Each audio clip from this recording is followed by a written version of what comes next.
Hello, everybody. Welcome back to Sector 1. We are here tonight at Kyoto Driving Park for Round 7 Group B racing action of Season 8 of the Sector 1 Championship. My name is Lenosis, and joining me in the commentary box tonight is your Division 4 race director, Revs. How are we doing tonight, Revs?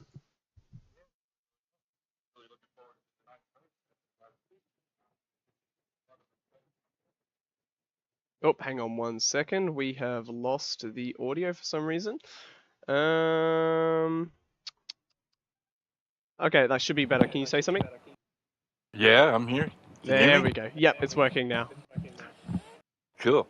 Yeah, tonight should be a good race. I had a wonderful race last week.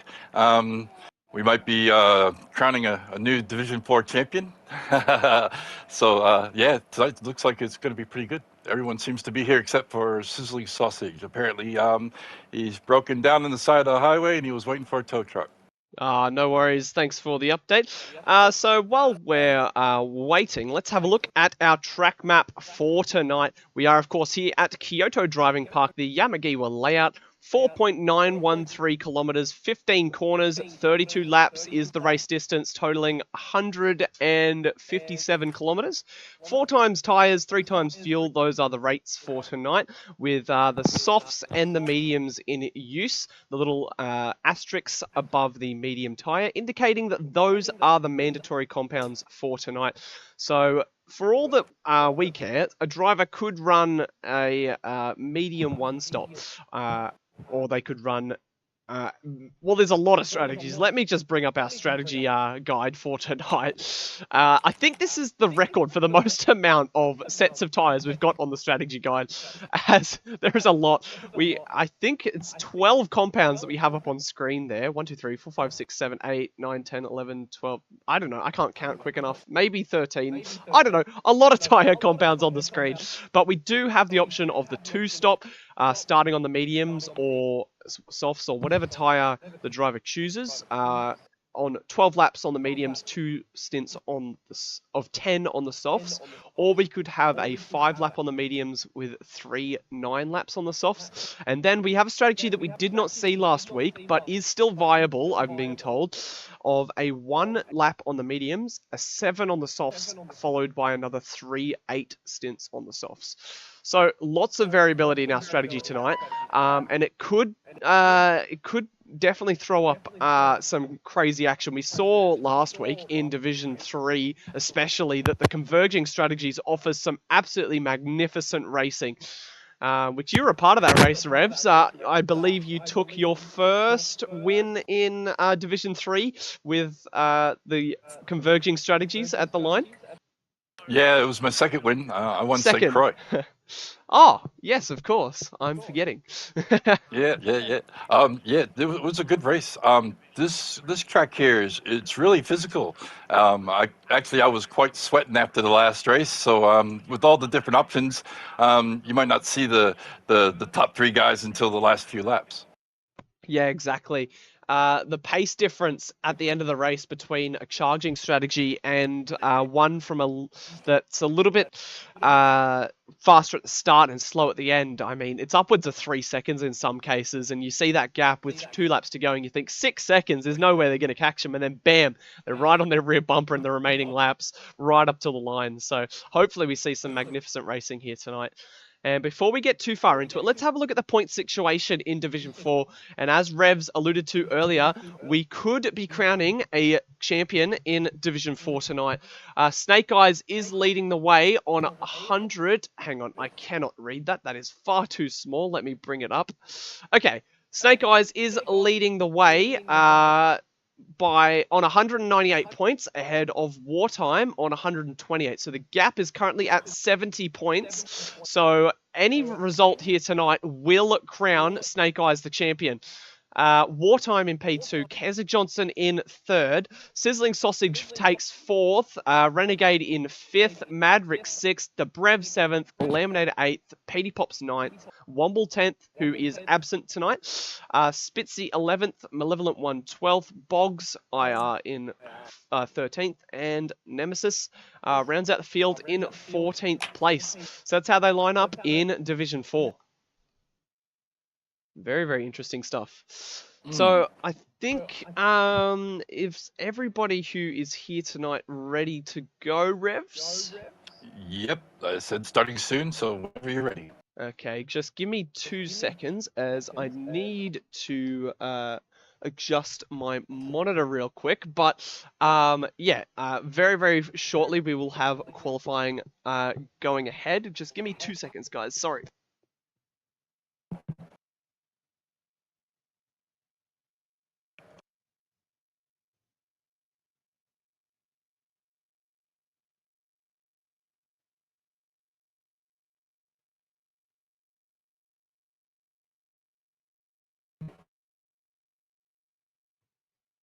All right, we're back. Sorry about that, everybody. I forgot to set up my monitor correctly, but we should be ready to go momentarily. Just waiting for it to turn on. Come on, give us life. Waiting. Always There the we way. go. We've got it all ready. We're ready to go. All right. Here we go. In 3, 2, 1, start qualifying. Here we go. Division 4 qualifying coming right up. 10-minute qualifying session. Division 4 always throws up some very tight qualifying sessions, so we'll be we're in luck tonight to watch this one. Should be pretty awesome.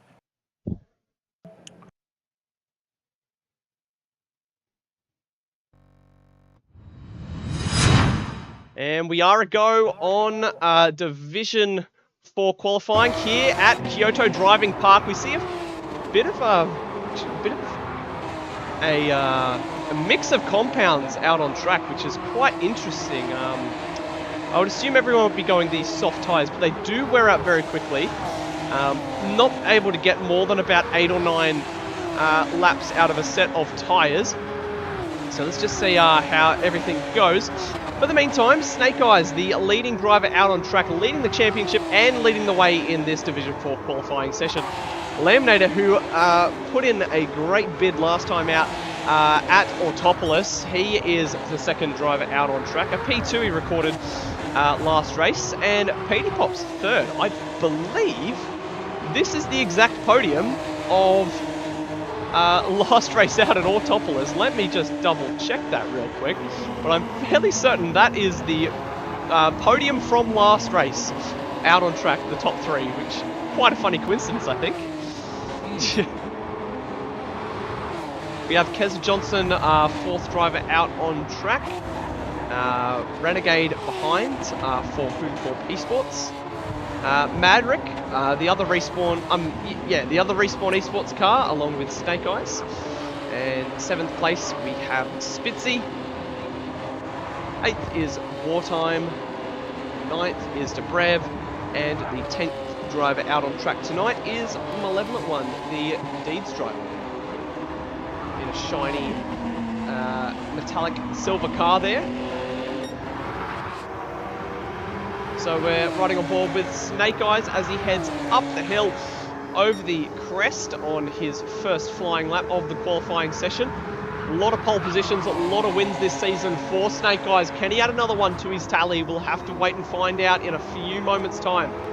Or drops a wheel off there, that might cost him maybe just a couple of hundreds into the heavy braking zone. Navigates the chicane quite well on the run up the hill. Very, very tidy. Into the hairpin now. Very crucial braking zone for the entire lap. And the exit, it's sort of got a bump. We saw it catch out a lot of people last time out in Division 1. We saw Division Champion Jeesh spinning out, as well as a bunch of other drivers such as Muffin, Faf. We saw loads of people spinning out at that corner. Now the final hairpin now for Snake Eyes on the power. Let's see what he can do as he approaches the start-finish line. It's going to be a 27-1 for his first flying lap. Nice. Keza Johnson immediately goes quicker by 2.5 tenths. That's a very solid lap for Keza Johnson. Into the 26s. Yeah, immediately into the 26s too. Madrick goes P2, ahead of his teammate, quite crucially. Renegade slots himself into 4. Level at 1, sets a lap quick enough for 8th there. Dobrev pulls into the pits to put on a new set of tyres. But Keza Johnson, by 700ths of a second, over Madrick. That's the front row. As Madrick has a little bit of traffic from Renegade by the looks of things. Will Renegade get out the way? Maybe a little bit of teamwork. Hooncorp and Respawn are sister teams, of course.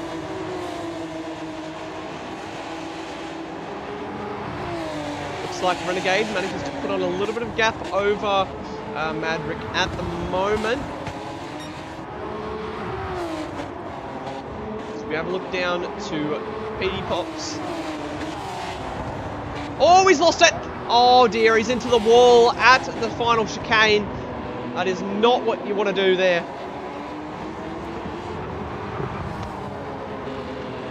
As we'll have a look on the Liquid Solutions action replay at just what happened there for PD Pops.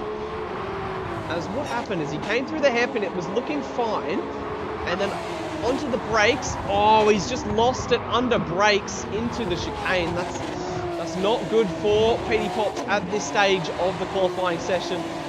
Won't be too happy with that. In for a new set of tires for PD Pops, Laminator, and Snake Eyes. Oh, PD Pops picks up a 3-second penalty as well for cutting the pit lines. Although he will be able to get rid of that penalty before his next flying lap, luckily for him.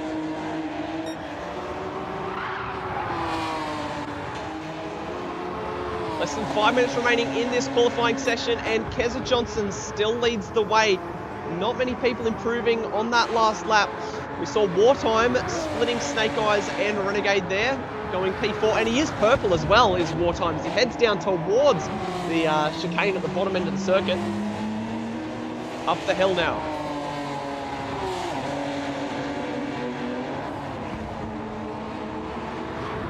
Onto the brakes, into the hairpin. Let's see how he navigates this exit. Very bumpy over the crest. Manages to get by without spinning the car. Into the final chicane now. Very tricky. We already saw PD Pops crash out here. On the power, manages to get through that section of the track nicely. Into the final braking zone now. Very, very hard to trail brake on the power. Let's see what Wartime can do. He was up on the last sector split. And what's it going to be? He's going to not be purple, not even up on his own time. Cannot improve by the end of the lap, unfortunately. Madrick into the pits as well with a little over 3 minutes remaining. Keza Johnson on a flying lap now. Is yet to pit as well, so he's on lap 5. His tyres must be absolutely screaming.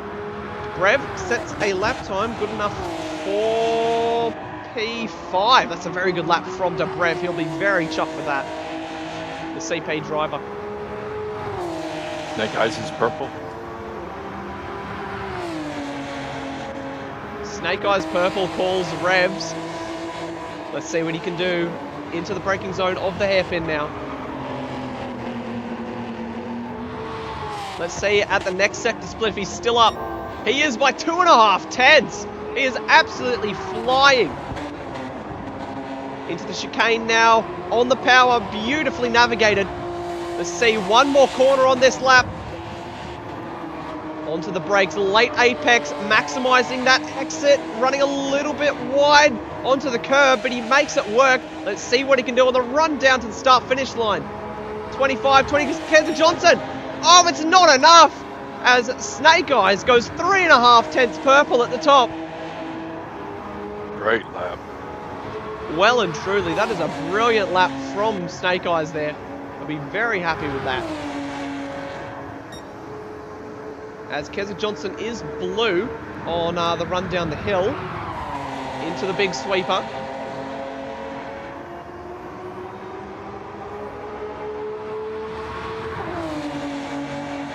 Down the hill now, into the chicane. He is down. So those tyres not giving him any more life, Keza. Looks like he's going to have to settle for P2. He won't have enough time to get around again for another new set of tyres and another flying lap. And Laminator, he hit on lap P4, and he set a quicker lap, which put him into P2 momentarily, but then Snake Eyes immediately went quicker to the top of the times. So, interesting to see where Laminator slots his car. Oh, he's letting through some traffic, so he's riding off this lap.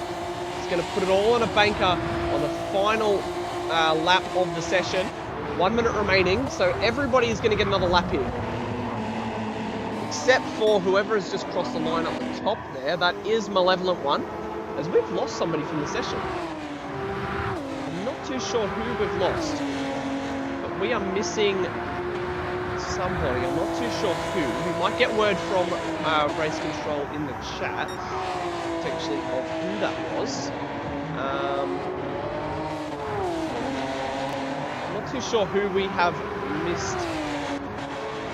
Do you happen to know, Rebs? Looking.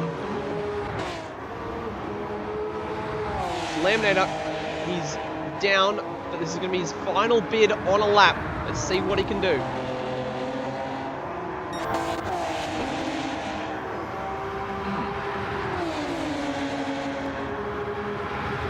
We started with 10, but we've only got 9, so...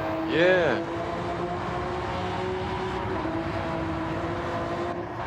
Are we missing... I think we know it. I think we're missing Sausage. Did Sausage start the session? No. He was broken down on the highway. So just trying to work it out. Mad Rick. Potentially, I think it might have been Mad Rick.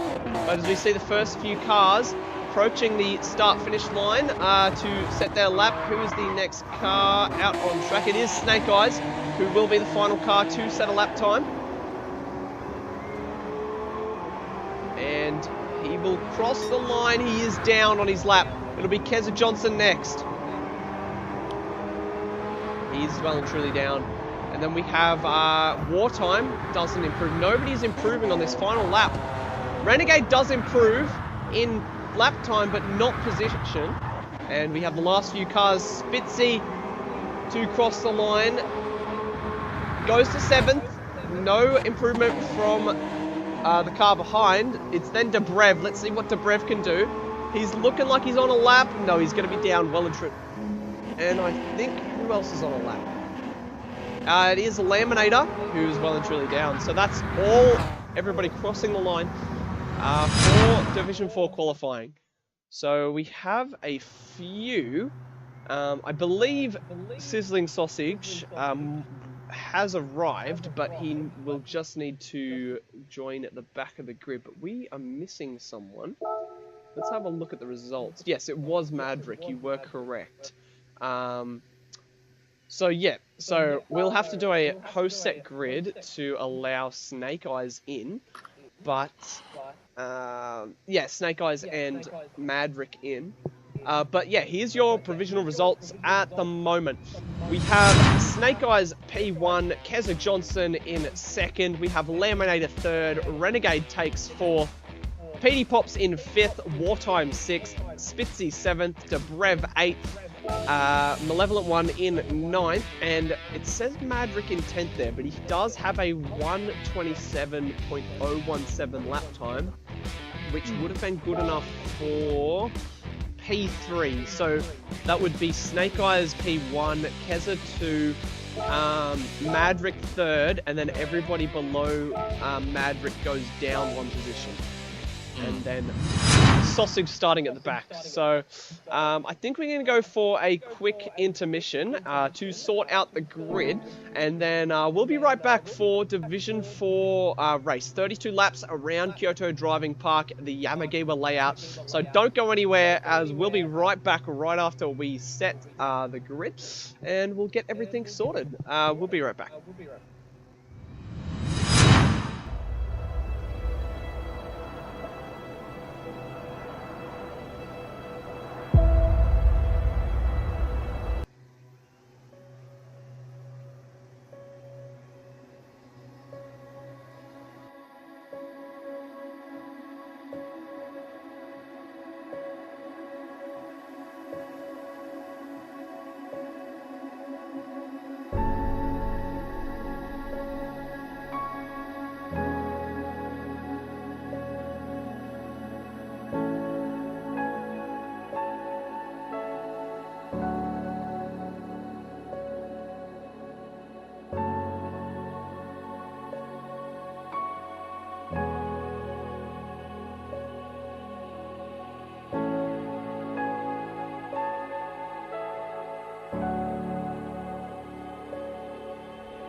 Hello everybody, we are back and we have sorted out the grid for Division 4.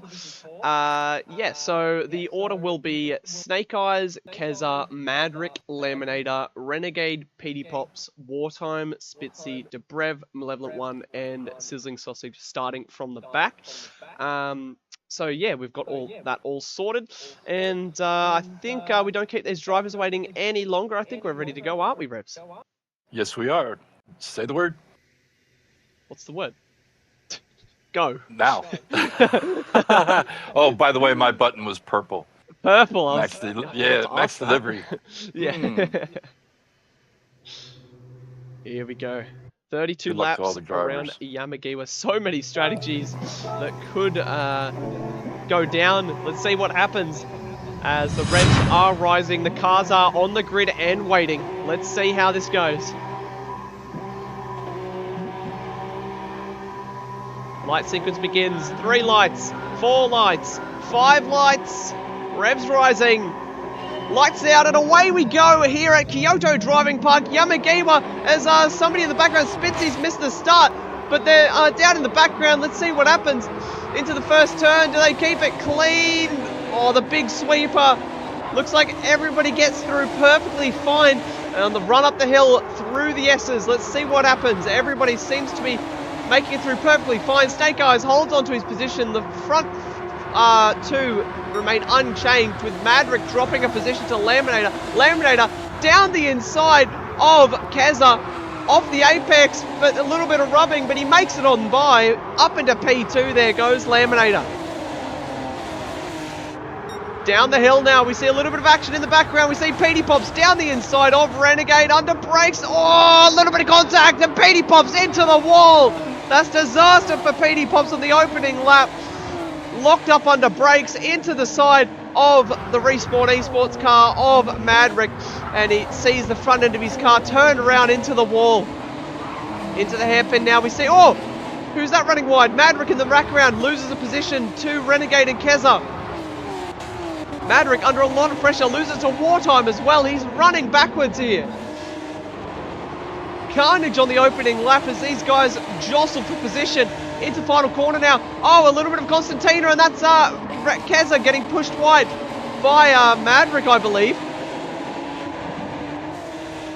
And they're all bunching up. They're 3-4 wide down the back straight. So they begin the second lap now.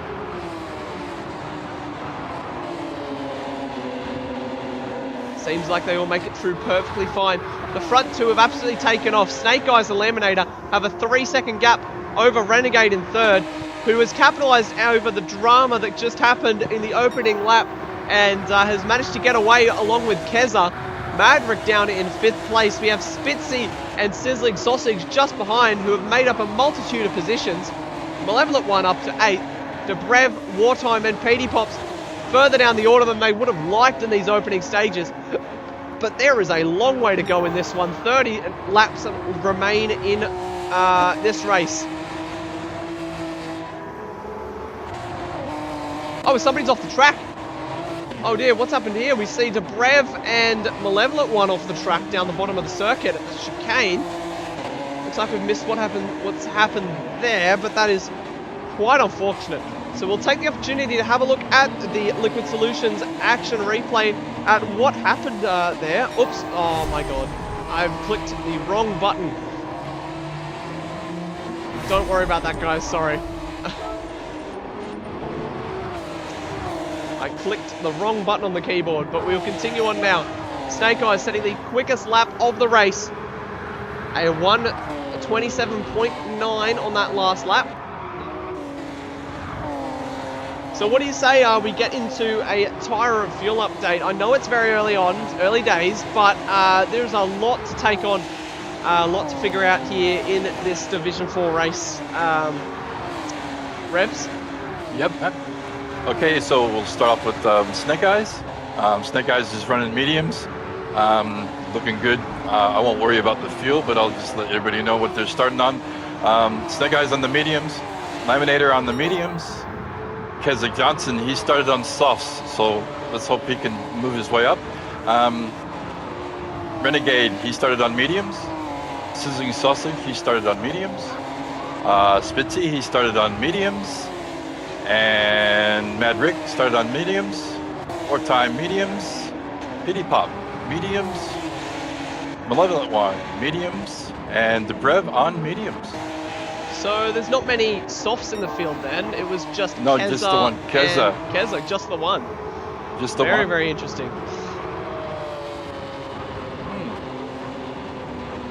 Finds himself in P3, so he really needs to get by these front runners on the mediums as soon as possible.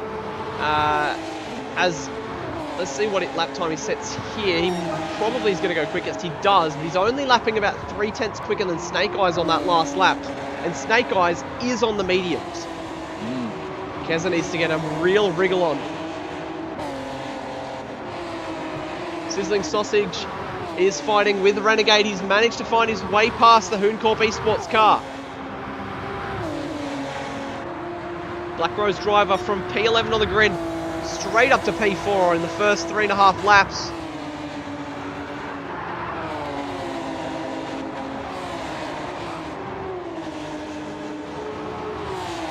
Down the hill now, into the braking zone. Oh, we see Renegade showing the nose, but doesn't go for a move. It was a bit ambitious from that far back. We have a look down the order. PD Pops and Malevolent One still carrying on. Snake Eyes has opened up that gap back to Laminator to 1.2 seconds. Keza Johnson still sitting in third. He's closed up the gap to under 3 seconds to Laminator. But Sizzling Sausage and Renegade behind are closing on Keza. So you see, Renegade a little bit offline there and lost the rear of the car through the final chicane. And Sizzling Sausage opens up a bit of breathing room to Renegade there, out to 1 second now.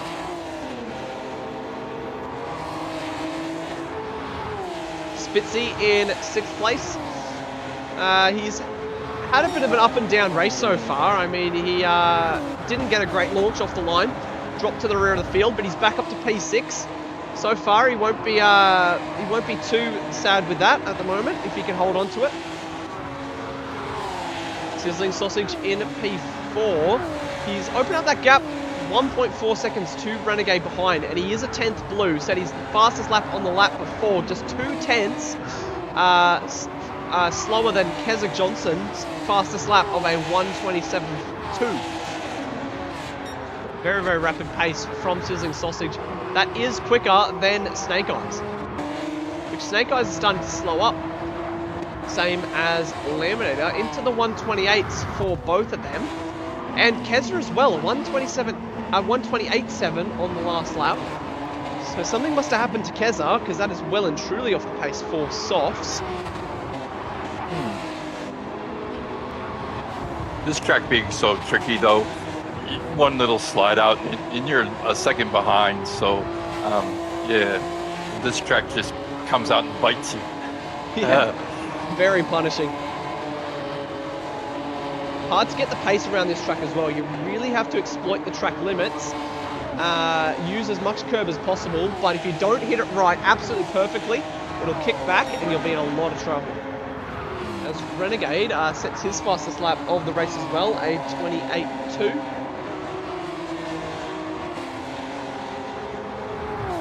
Keza Johnson, he's sort of got to start looking in his mirrors sometime soon, as Sizzling Sausage is on an absolute charge on the medium compound. He's chasing Keza Johnson down. That gap was at 2 seconds just a moment ago, now down to 1.4. With Keza slowly chasing down Laminator and Snake Eyes as well. 2.3 seconds the gap, as Snake Eyes starting to stretch his legs a little bit, even though snakes don't have any legs. I guess neither do the eyes. Renegade P5 in pursuit of Sizzling Sausage. However, he has dropped 2 seconds behind. Has a massive gap back to Spitzy behind, who is under a lot of pressure from Wartime and Madrick, who are having an absolute worldie of a battle back here for P8 and 7. Into the chicane now. Wartime under a lot of pressure from Madrick, who has dropped a lot of positions from this race start. Madrick was up to P3. Well, he started P3, but now he's down in P8, I should say.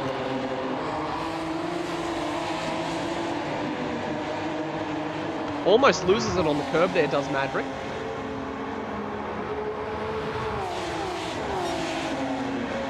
So, interesting enough, we're not seeing anybody going for the 4-stop. I mean, the 4-stop was a bit of a joke when it got put on the strategy graphic, but neither the 3-stop. Last week we saw Muffin driving the 3-stop, and he had a lot of success with it, a P4 in Division 1 with a spin, so that could have very easily been a podium, but I'll save what I'm saying for later, as we are seeing an absolute battle between Spitzy and Wartime. Spitzy manages to hold it around the outside. The Brock Air 5 Sim Racing car unable to get the jump on Spitzy through the sweeper. These three, single file through the chicane. There's a lot of tyres wheeling in the background. They managed to keep it single file. Into the hairpin. Oh, huge dive from Wartime, under brakes. Gets it down the inside. Oh, Spitzy, they're side by side on exit. Spitzy has the nose in the door. But Spitzy is going to sweep around the outside of Wartime. Wartime has to settle for P7. Looking for any way past Spitzy, but the Kraken Esports driver not showing any chance of opening up the door once again. Wartime eager to get past, but in the meantime, we're witnessing an absolutely incredible battle between these guys. Wartime with the window wipers on. Now, I'm no expert on the rain here at Kyoto, but I don't think it's there's any rain on the horizon just yet. Nice and sunny outside. Wartime still looking for a way past Spitzy. He's been pressuring him for 2 or 3 laps now. Up the hill through the S's. Tries the outside line this time. Spitzy goes tight. Tries to sweep around the outside. Looks for the switchback. The compromised line from Spitzy going narrow, and Wartime slides on through. Says thank you very much, and up into P6. What a move by Wartime. He'll be very happy with that. Set that one up right through the S's. Perfectly executed move. But now Spitzy needs to look in his rear vision mirror, as he has Maverick waiting in the shadows, looking to capitalize on any opportunity that opens up. Oh, sends it down the inside. Wartime slow on the apex, but slow on the apex equals high exit speed. That puts Spitzy under a lot of pressure from Maverick. So they head down towards the chicane, using all the track limits there, Spitzy. Still only 2 tenths behind Wartime. He isn't giving up this battle anytime soon.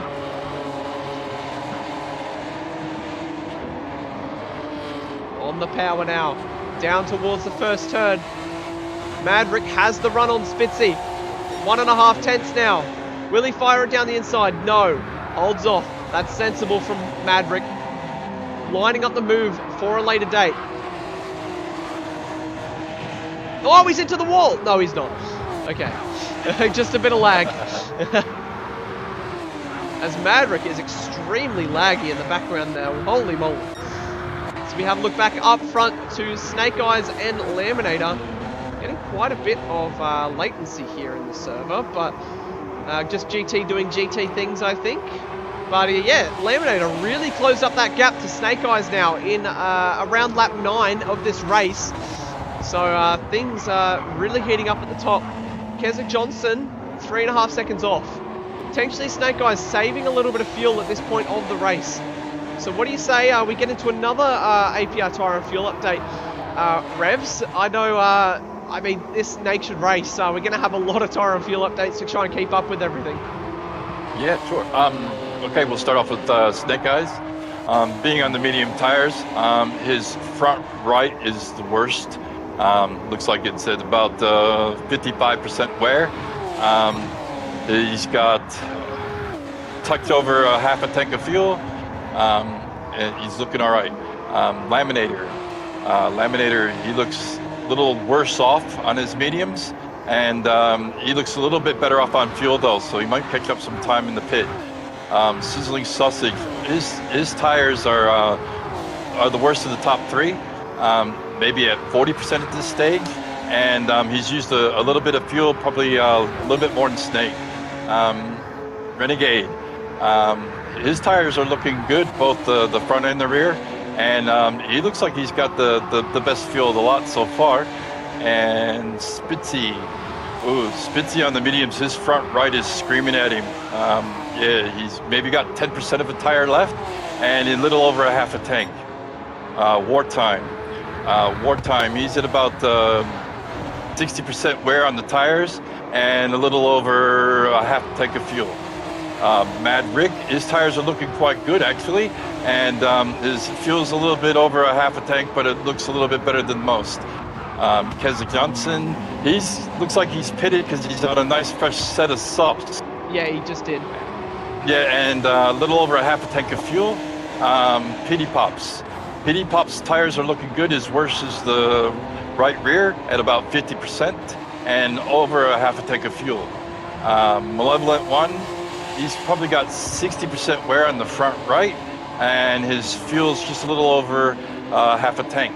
And the Brev is about 60% wear on the front right, which would be his worst.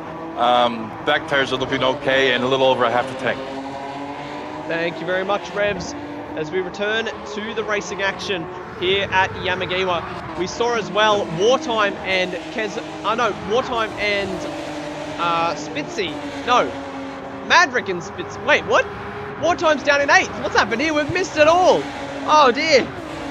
As Spitzy and Wartime were fighting neck and neck, but Wartime has dropped down to P8. Oh, Kez is gone!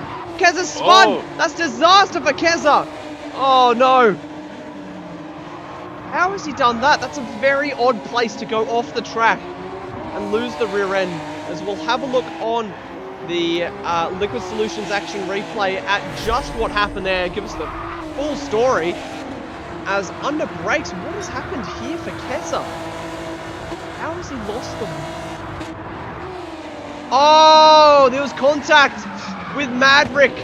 Oh dear, that's disaster for Keza.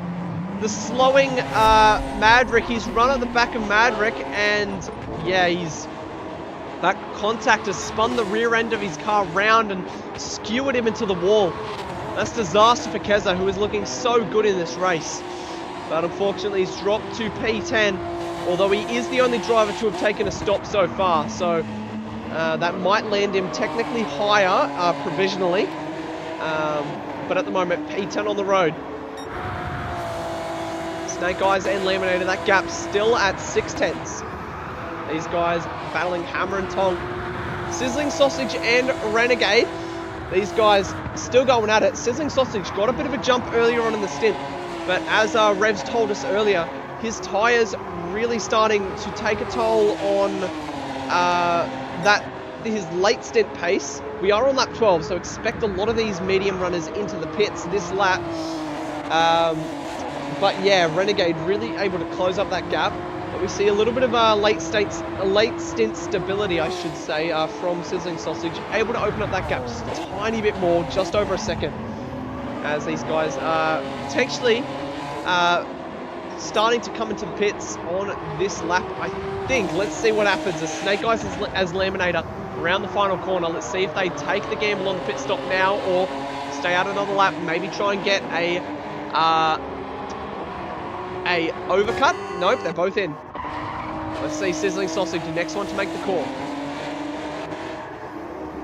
He'll go around again, so will Renegade. They think they've got the tyres to keep going. That will come in handy late on in this race if they need the tyres. Spitzy goes round again. So does Maverick, Petey Pops, Wartime. They're all going round again for a 13th lap in the stint. So Sizzling Sausage will lead a race lap here at Yamagiwa.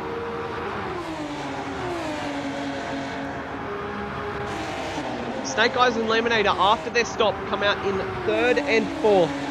Not a very long transit time here, about 17 seconds. So, yeah, they didn't get the jump on Sizzling Sausage and Renegade, but they have got the jump on the rest of the field, who are yet to take their pit stops. Spitzy still holding out over Maverick. Petey Pops waiting in the wings as well if anything were to happen between these two drivers.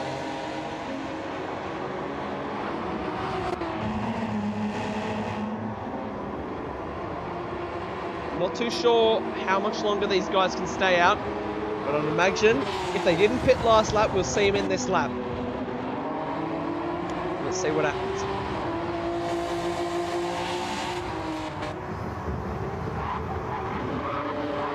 Around the final corner now. And Sausage is in. Renegade goes around again. Snake Eyes and Laminator are provisionally P1 and P2. P2 and P3 on the road.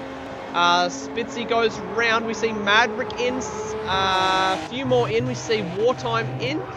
But Spitzy, Petey Pops go around another time.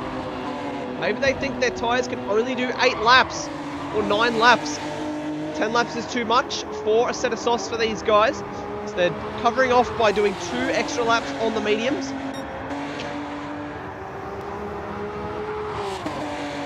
The gap of just 2.4 seconds to Snake Eyes and Laminator behind. And Renegade hasn't had a pit stop yet. I don't know. You would think it's slightly concerning.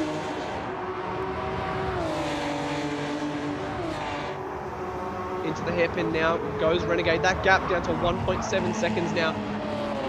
I'd imagine Renegade will be able to hold the lead when he takes his pit stop, but it's going to be virtually nothing.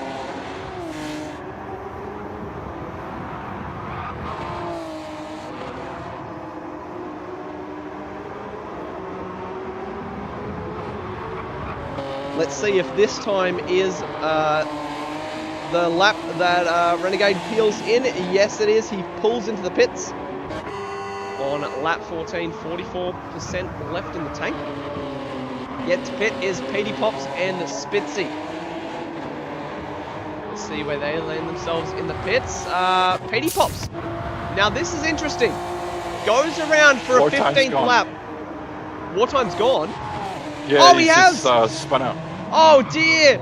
Facing the wrong way at the chicane. That is disaster for Wartime. Thanks for pointing that out, Revs. We would have missed that otherwise.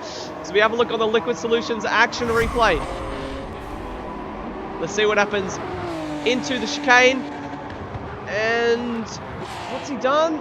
Oh, it was the outside curb onto the grass, and he's lost it. That's disaster for the Brocchio 5 Sim Racing car.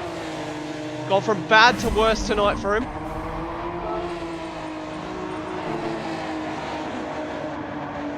He will not be happy with that at all.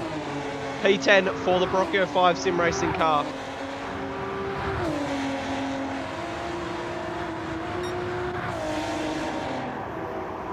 Snake Eyes now setting his fastest lap of the race, a 26.6 on the last lap. Laminator going a 10th quicker, setting the fastest lap of the race, a purple lap of 26.5. That is cooking. Very, very fast operators, these guys.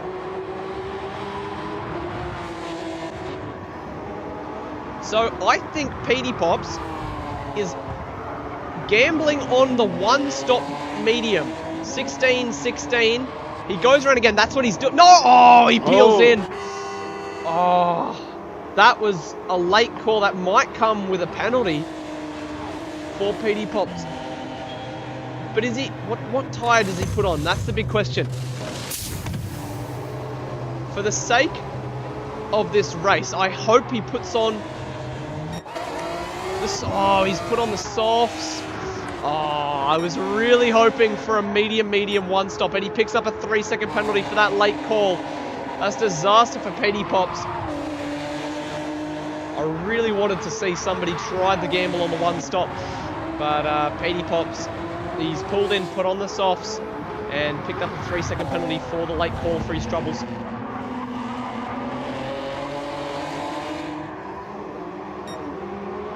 As Snake Eyes and Laminator, this gap still 7 tenths. Snake Eyes is yet to lose a race this season, and Laminator has been hot on his heels for quite a number of the races so far. And could Laminator steal a race from Snake Eyes in the later moments of the season? 2 races left. It's possible. last season, in Season 7, Laminator came out really hard in the last few races and even gave me a good run. Yeah, it seems like Laminator takes a while to get settled, but once he does, he is a very quick operator in this division.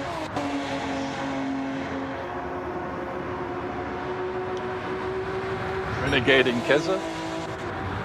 Oh, down the inside goes Renegade. At the first turn. Gets that move done on Keza. I believe Keza is on old softs, Renegade on new. Yep. And Keza should be in the pits in the next few laps. But Renegade has quite much more fuel than Keza Johnson. Keza's just under a quarter of a tank, and Renegade's got almost 3/4 of a tank. So Renegade, he has enough fuel to go till the end, but he might not be able to get there on tyres, so he's probably going to have to pit again for tyres, but we'll save a bucket load of time in the pits without putting in any fuel.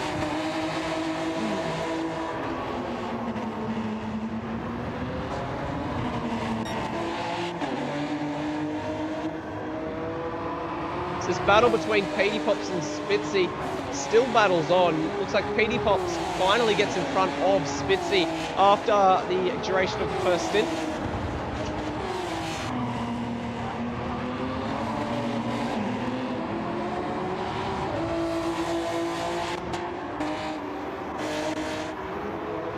Has Dobrev hit yet? Yes, he would have had to have. He's on softs at the moment. Okay. He's just under a quarter of a tank. Yeah, was Dobrev, I think, was the first one to pit on lap 7, I believe. Maybe? That's what... Oh, maybe not. I'm just looking at his lap times. There's no real lap where it looks like he may have taken a stop. Maybe lap 10. I don't know, I'm not too sure. Yeah, it looked like it could be lap 10. I do remember someone pitting in very early. It could have been Dobrev. Yeah.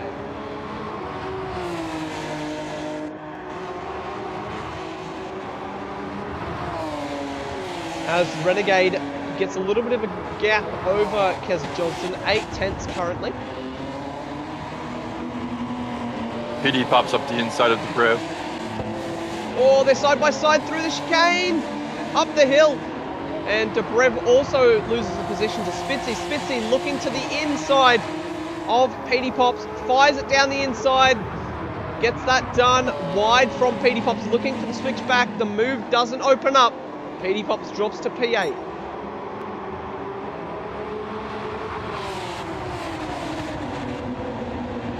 Great battling here on track at the moment.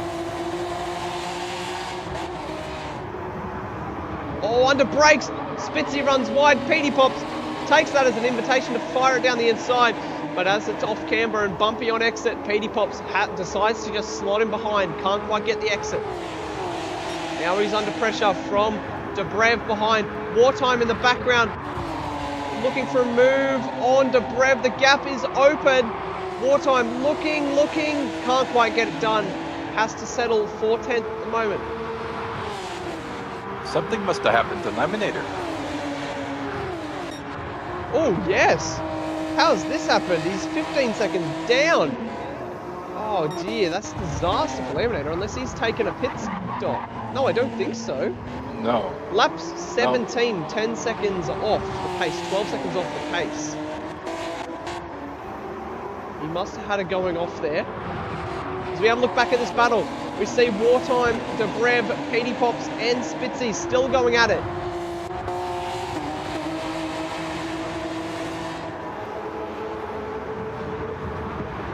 Nice little battle pack forming at the back of the field.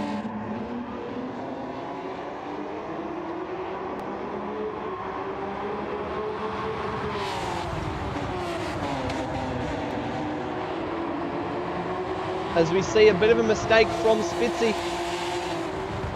Petey Pops tries around the outside, sweeping around the outside, tries a different way around this time, gets it done. Shuts off the exit, Nice and move. Petey Pops up into 7th place around the outside of the final corner. That is a very good move by the doghouse driver. The Brev into the pits. On lap 19 as well. That's definitely an interesting lap to pit.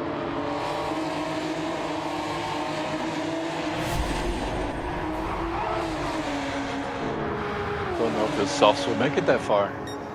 Yeah, that's definitely interesting. I mean, did he put on softs? Yes, he did. Yeah. Brand new set, half a tank of fuel. 13 laps left to go.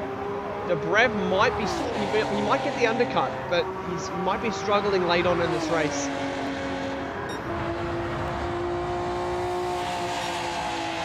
So Snake Eyes all by himself, 15 seconds ahead of the competition on lap 21. 11 to go, and he will be crowned champion.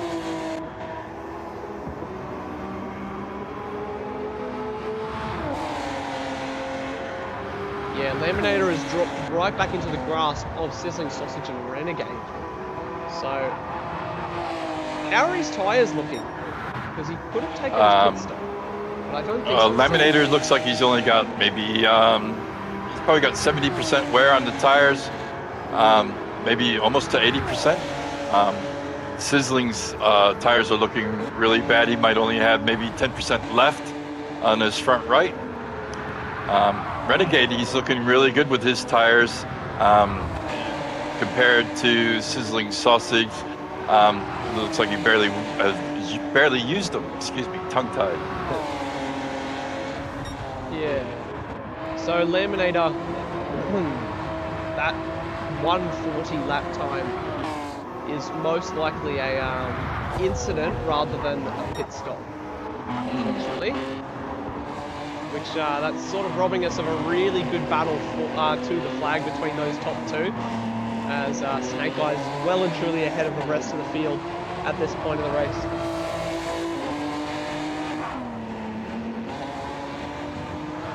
Those who pitted in lap 12, I expect them to come in after lap 22. Yeah. Petey Pop's on fresher tyres as well than the guys he's racing, as he only pit lap 15, while the guys around him all pit lap 12 or 13. Managed just to get past Wartime. Oh, Spitzy runs wide. Petey Pops goes by into P6. That's not Very good nice. news for Spitzy. We'll have a look at the replay. Let's see what happened to Spitzy here. Into the chicane. And I think he's, misses the apex, runs very wide off the track, loses all of his momentum. And that's, that's it for Spitzy. Down into P7 once again, under a lot of pressure from Wartime as well. Petey Pops getting a little bit of breathing room from these guys, 6/10. Malevolent one is in. So that'll be his final stop, and he'll circulate for the final 10 laps. Back to this battle between Wartime, Spitzy and Petey Pops though, down the hill into the chicane. Snake Eyes is in with 10 to go, 2% left in the tank, so he'll obviously be taking on a little bit of fuel to get him Laminator home gone. to the end. Slipped out. Oh, has he run out of fuel, or what's happened to Laminator? Looked like he's got damage on the rear. Oh, that's a disaster for Laminator's race. Oh, as he peels into And the pits. into the pits. Let's have a look on the replay, see if we can catch it. We can. Runs wide off the track, spins just like Wartime did earlier. Oh, disaster for Laminator. So he loses 2 positions there to Sizzling Sausage and Renegade, dropping from what could have been a P1 down to a P4 as he comes out of the pits in 5th behind Petey Pops. Which Petey Pops is yet to pit. No, he's pit once on lap 15, but he should be good to go for now. But that pops Laminator right into the middle of this massive battle that we're seeing here.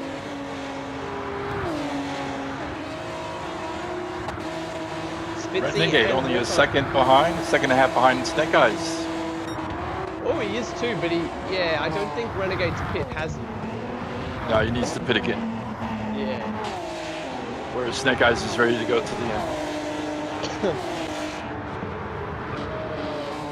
Down the hill, Wartime managing to get past Spitzy.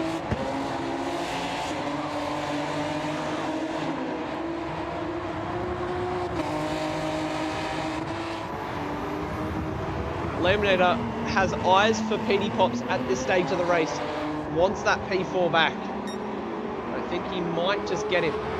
Renegade into the pits.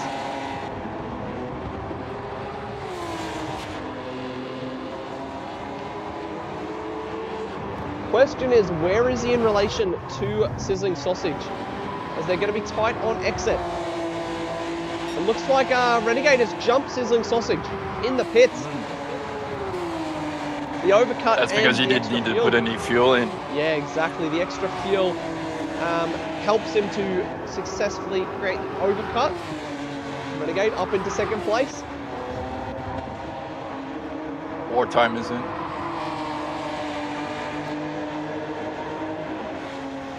So PD Pops, if he can by some miracle make his tyres last another 7 laps, he's on for what could be a P5. But on the soft tyre, I don't think that's gonna happen, unfortunately.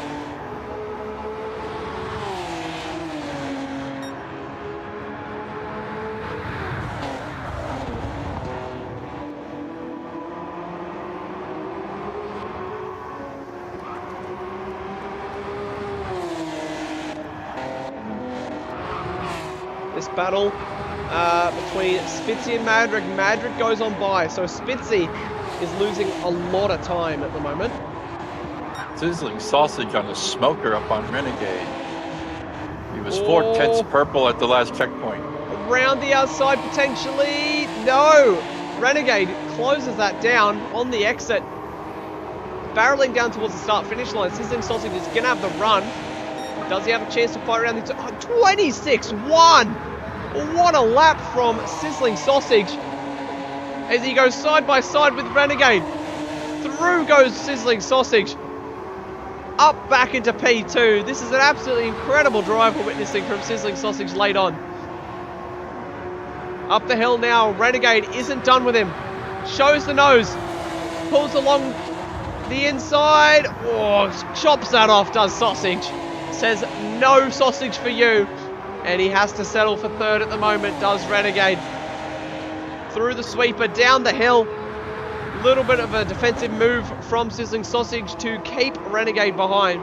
Slots back into the racing line through the chicane. Back up the hill now, down towards the hairpin. Spitzy and Debrev. These guys still going at it. After so long. Looks like Spitzy holds the position for now.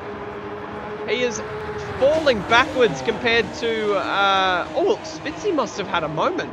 Because he is miles... Or is he pit... He might have pit on that last lap, I think. Maybe. Yes, he did. Oh, okay. That answers that then. He's got a brand new set of softs on. A little over a half a tank of fuel. As PD Pops peels into the pits, he doesn't have enough fuel to go all the way. Renegade and Sausage still going at it. This battle for the podium. Can Debrev find a way past Spitzy? That's the big question. Renegade past Sizzling Sausage. Oh! How's that happen? Just happened. At the top of the hill. We'll have a look on the Liquid Solutions action replay, see if we can catch what happened. As Sausage was ahead. Oh, he's gone off the track and into the wall! Oh dear! Through the S's, that's a very strange place to go off for Sausage, so he won't be too happy with that. Hopefully he can get back up on Renegade, keep this battle alive in the later stages of the race. 6 laps to go.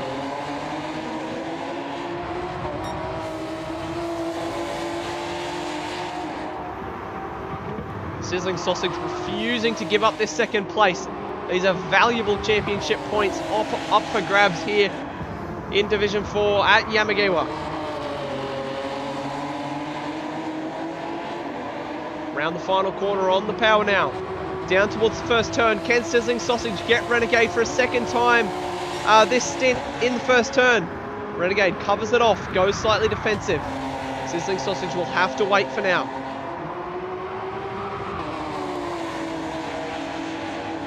Through the S's.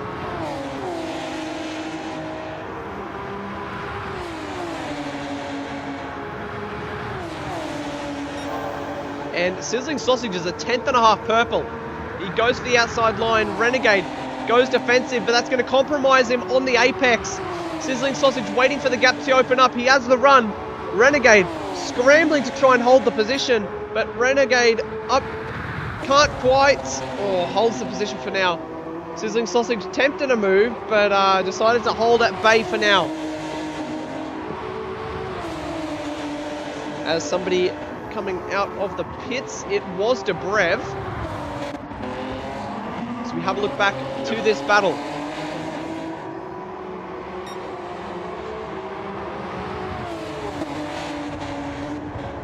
Renegade and Sizzling Sausage battling hammer and tong to see if they can get a P2 here at Yamagiwa.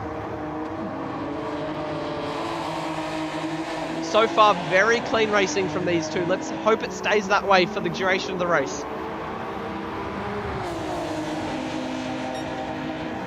Into the first turn now. Sizzling Sausage closer than before. 10.5 at bay.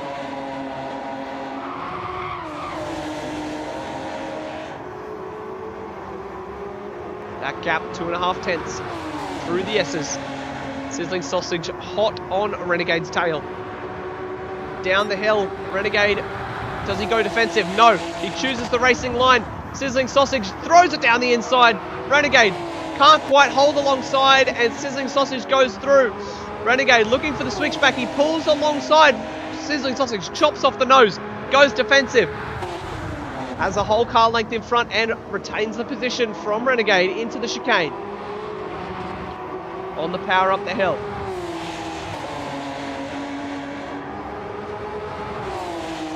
Already put 8 tenths on Renegade now, has Sausage. Runs a little bit wide onto the curb.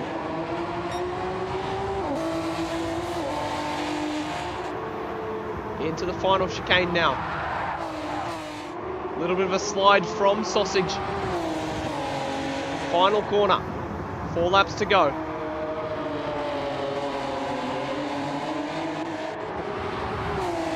Keza and Spitzy Petey Pops and Spitzy, I should say, alongside one another. This battle still raging on between these two. As they head through the hairpin down towards the second chicane. Petey Pops only just holding in front of Spitzy, was showing brilliant racecraft this race, tucked right up under the rear wing of Petey Pops. Spitzy takes a late apex, hoping to get the run on Petey Pops. He does get the run, 2 tenths, 1 tenth, 1.5 tenths. Tries the outside line, Petey Pops goes narrow. Into the first turn now.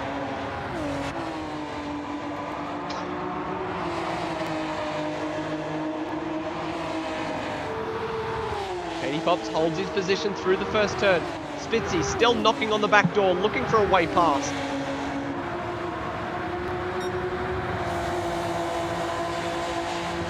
Tries the outside line, hoping for a switchback. Doesn't open up. He's forced off the typical racing line there is Spitzy. Petey Pops gets enough of a run to hold Spitzy behind. Into the chicane now.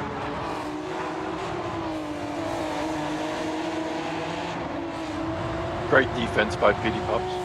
Yeah, absolutely. Really using the line that he takes to his advantage to try and hold Spitzy behind. But in turn, Spitzy showing great racecraft to be able to stick with Petey Pops without making contact.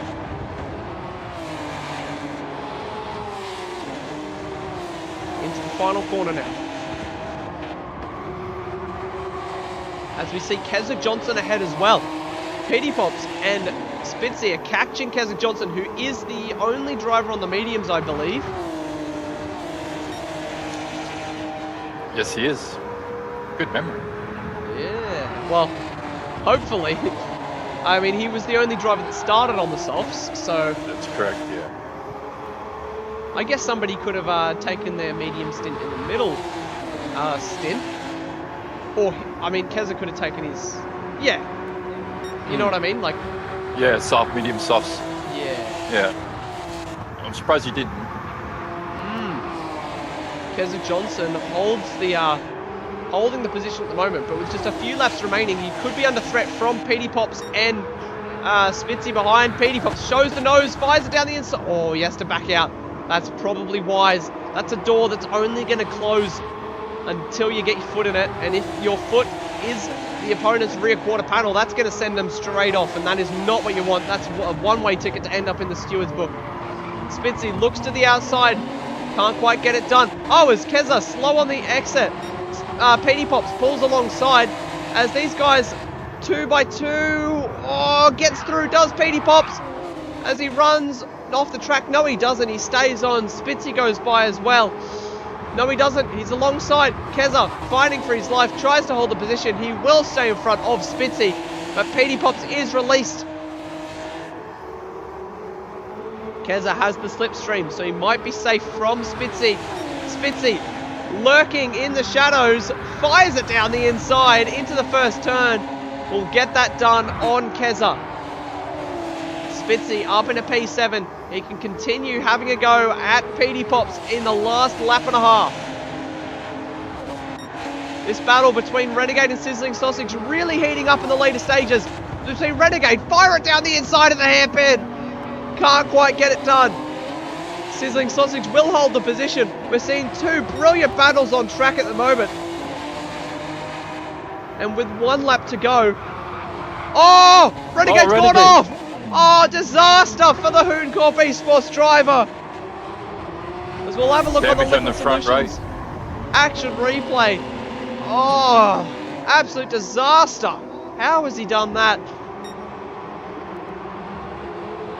Just worn out tyres, loses the rear. Oh, doesn't hit the wall straight away, but way offline. We saw a similar thing happen to Wartime in the opening stint, in qualifying, I should say. So we have a look back down to this battle between Keza, Petey Pops, and Spitzy. It is still raging on. 1 lap left to go here at Yamagiwa. Petey Pops has got a 2-second jump over Spitzy with 1 lap to go. That might be all she wrote for that battle. Malevolent One and Debrev is out to 1.5 seconds. But as it stands, Laminator and Laminator and Madrick is the closest battle on track. These guys heating up, gone under the radar a little bit. But Madrick still bouncing around quite a bit. Snake Eyes coming around to the finish. As he is too. Final corner. What a championship battle. Never looked in doubt. Snake Eyes, in just his 2nd season in Sector 1, will take the checker flag and take the checker flag on his championship bid.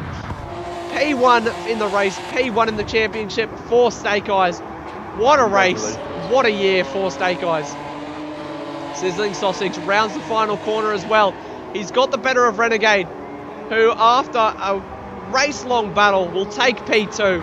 Renegade finishes on the podium in P3. Looks like Laminator is going to finish ahead of Madrick. Crosses the line. P4 for Lightning Motorsport. P5 will be Madrick. Petey Pops, after being facing the wrong direction on the opening lap, will round the final corner, and it'll be P6 for Petey Pops. P7 for Spitzy. Keza in 8th, and the other Brocco 5 car in Wartime will finish 9th. Debrev will come home in 10th place.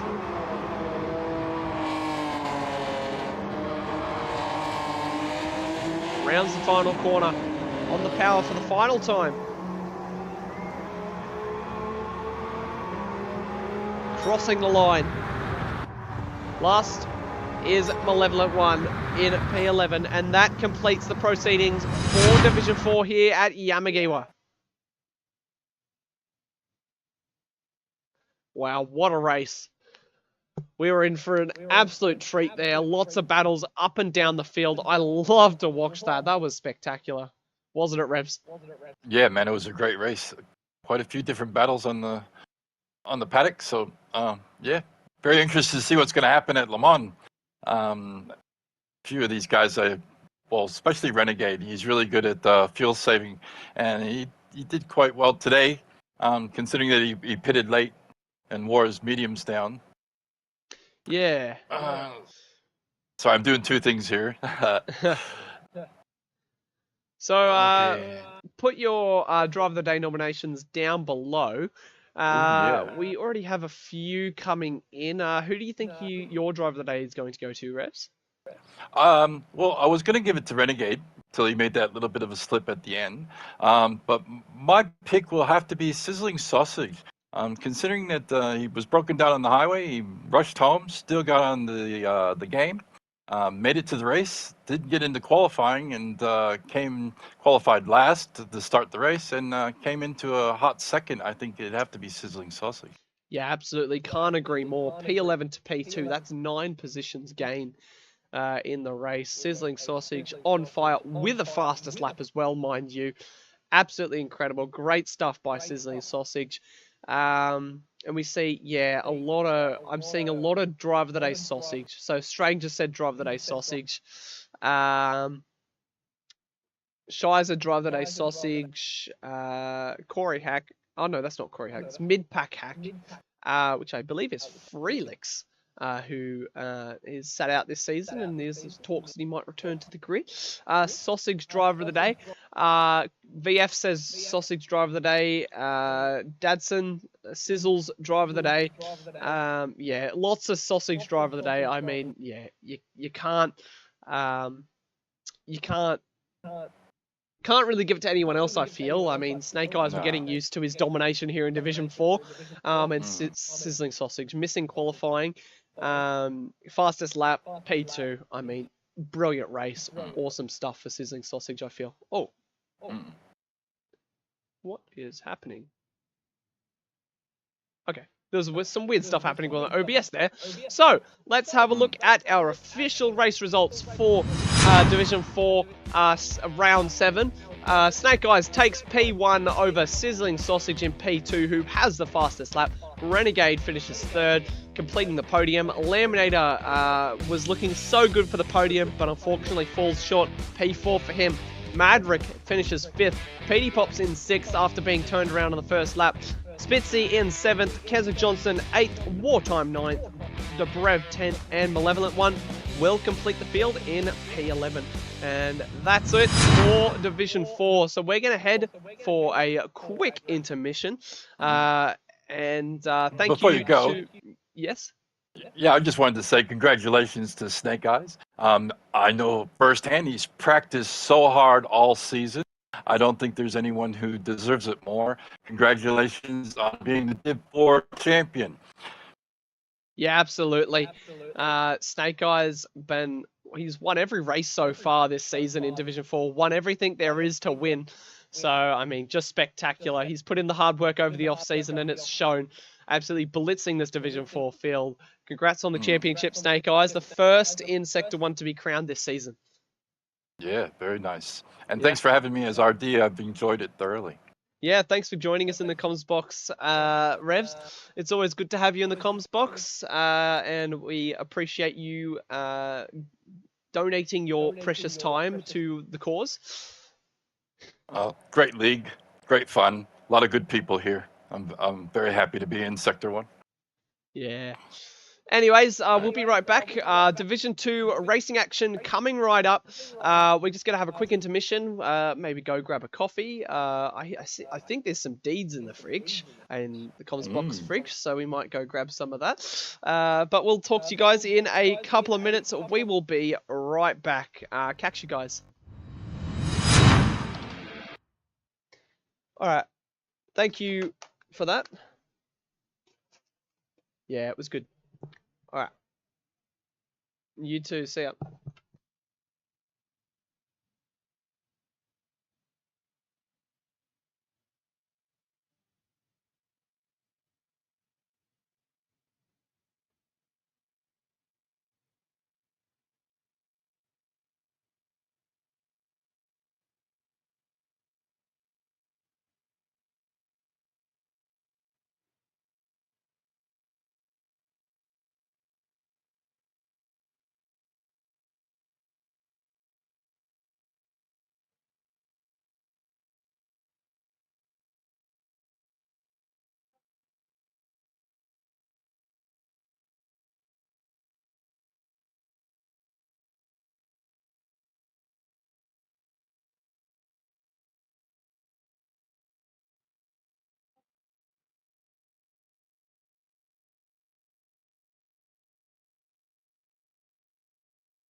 Hello.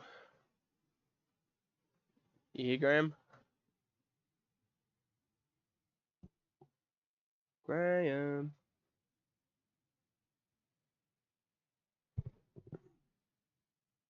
Graham.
Hello.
Hello, everybody. We apologize for the interruption. We're just having a little bit of difficulty trying to get our microphones to work. We currently can't hear Gur, the race director for Division 2. Not too sure what the issue is. We just can't hear him in the comms box, that's all.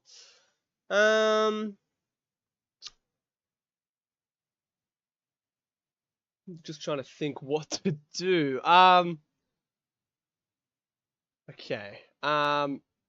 Here's what we're gonna do. We're gonna plug in our other microphone. We're going to join on the party chat, and then that should work. Okay. We'll be right back, guys. Sorry about this. A little bit annoying that we have to do this, but I mean, we just got to try and make it work, I guess. We'll be right back. Sorry about that, guys.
Hello everybody, welcome back to Sector 1. We are back again. A couple of technical difficulties, but we're making it work. Yeah, we just had to switch across to the PlayStation party into the actual comms box on PlayStation rather than Discord, just because we're having a couple of technical difficulties, but we're ready to go now. Coming up soon is the Division 2 qualifying. And of course, joining me in the comments box is your Division 2 race director, Gur. How are we doing tonight, Gur? G'day everyone, really good. Sorry for the delay there. We just had some miscommunication issues between Discord and PlayStation, but yeah, really looking forward to this. And just congrats to Snake Eyes on that race and the championship.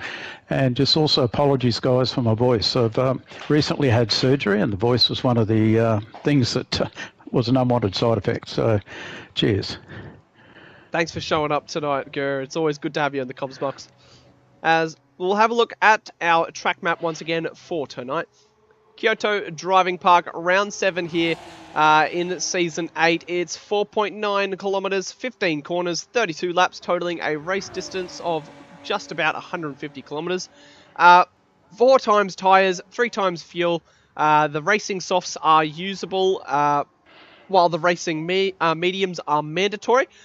Yeah, so it should be a good race around here. I mean, always looking to be a good race. We've seen 3 good races in the other 3 divisions, and capping us off for round 7 is, as always, Division 2. Well, I say as always, when just last round, they were technically the second race to be run.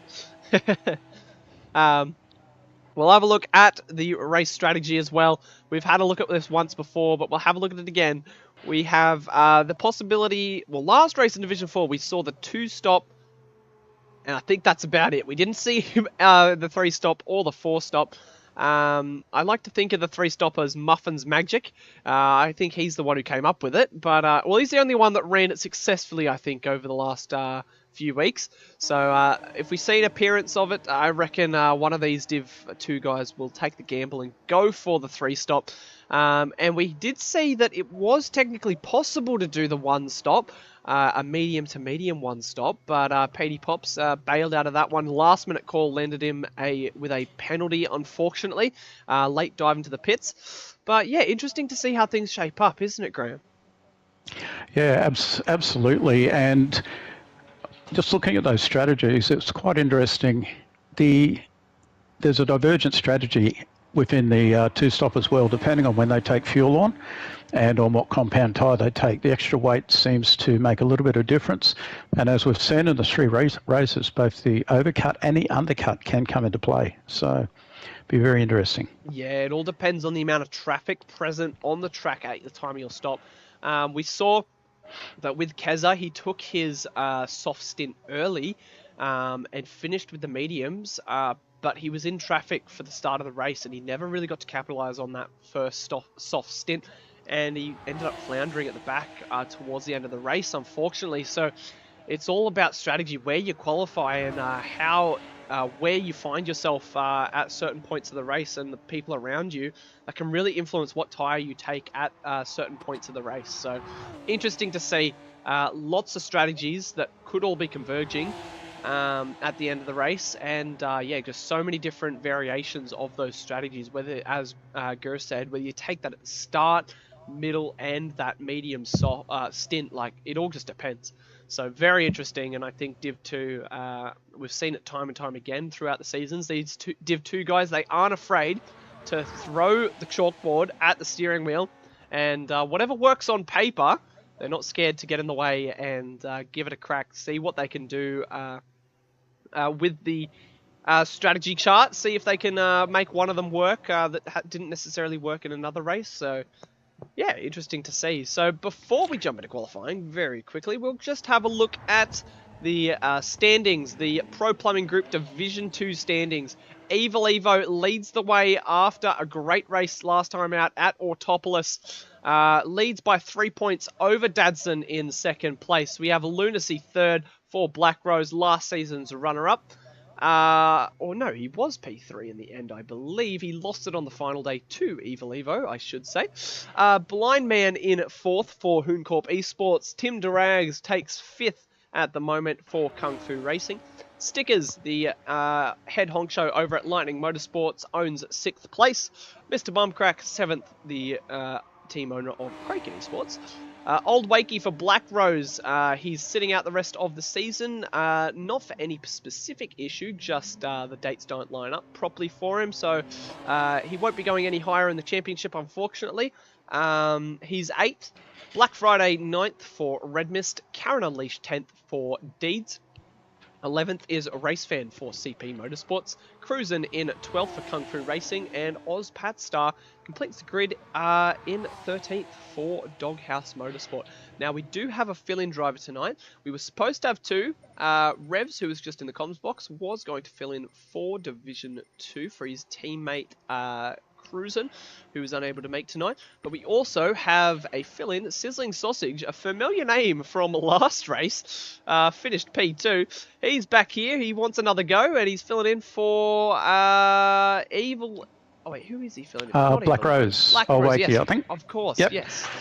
Of course. And he we've is. also got Budsy in for ISA Esports, and both these guys are seriously quick. Sizzling's fastest lap in the last race was 200th off the fastest lap in Div 4. Div 3. That's so, very quick.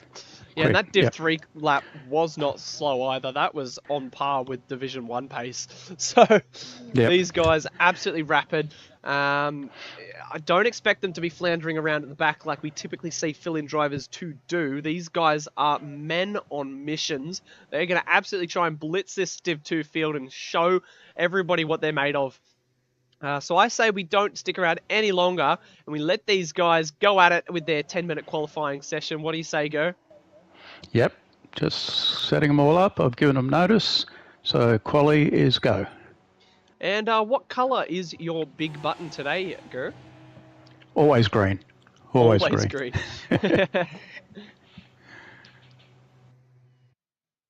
Okay, here we go. Just underway.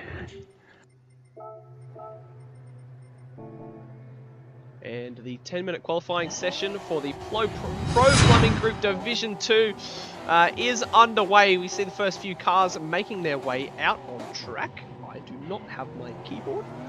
That would be handy. Okay.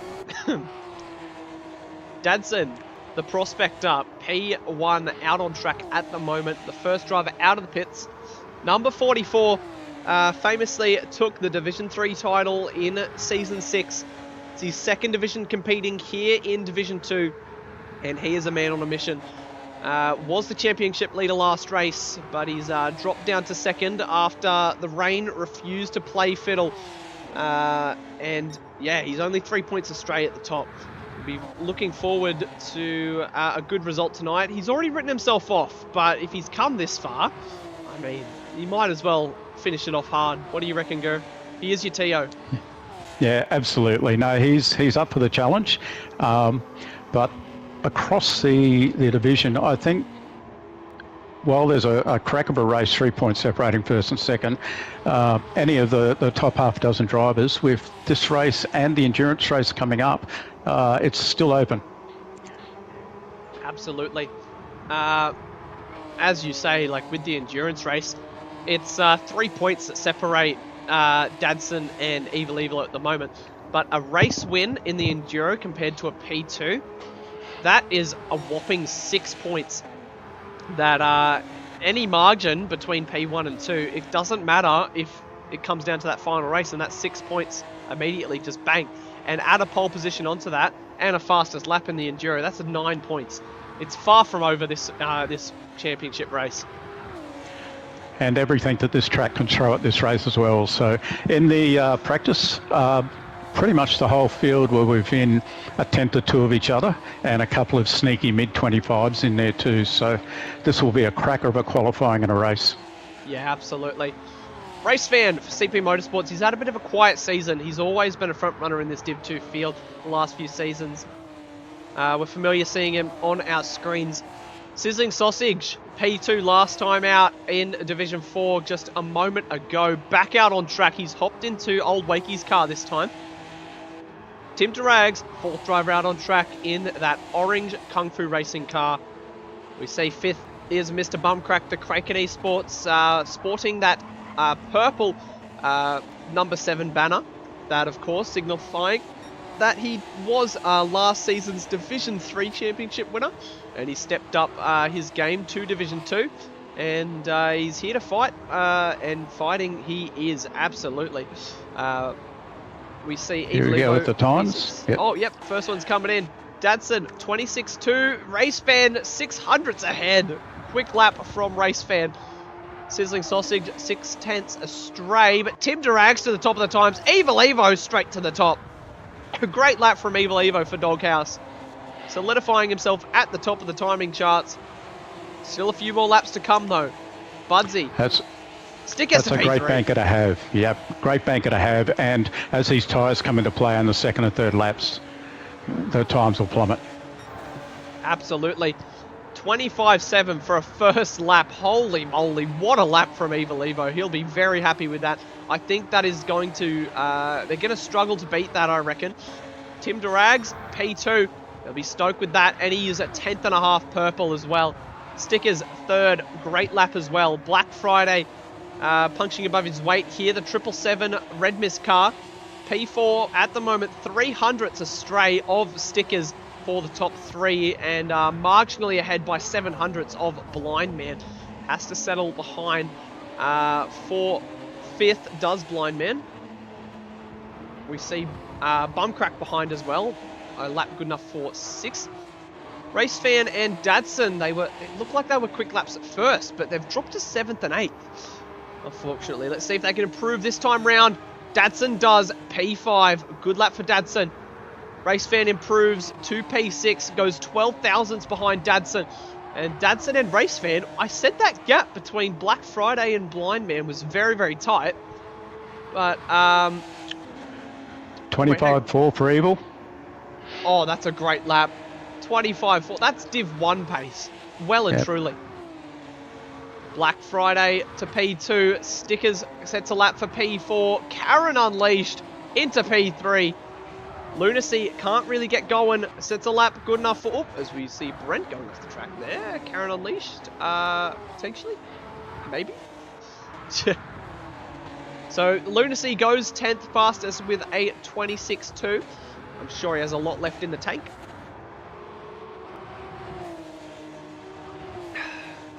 We have, Black Friday with a great lap. P2 there, the 777 Red Mist car. 25.7. I think we may see a couple of pit stops for Fresh Rubber. The top 5, top 6 are just down below their fastest times by about 3 or 4 tenths. Yeah, absolutely. We've seen it so far this round. The people who have come in for Fresh Rubber, it seems like they haven't been able to heat up their tyres quick enough. And the people who stay out, they don't have enough tyre life to finish off the stint. So we got 3 in. Yeah, Durag, Stadson, and Evil, and Black Friday. Quite 4 a few in. people in, yeah. 5 Race Fans in as well. We see somebody already coming back out. I believe that's Dadson. So Tim Durags goes P5 ahead of Dadson there as well. But yeah, as I was saying before, I think it was Black Friday and Blind Man before Black Friday set his lap. I was saying how tight of a gap that was between Black Friday and Blind Man. And then Dadson and Race Fans slaughtered themselves between the two of them. After I was just saying how tight of a gap that was. I just think that's funny.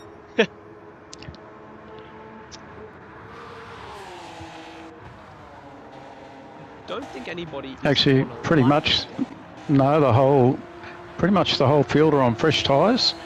And on their outlap, with the exception of Blind Man. And Bumcrack.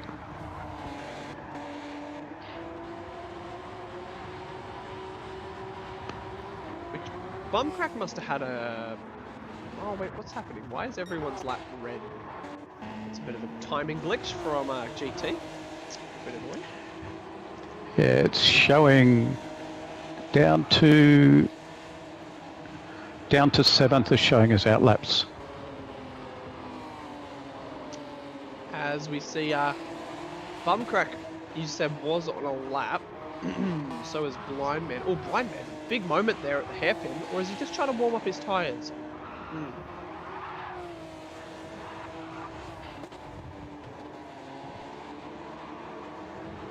Yep, so Bumcrack improved to 6.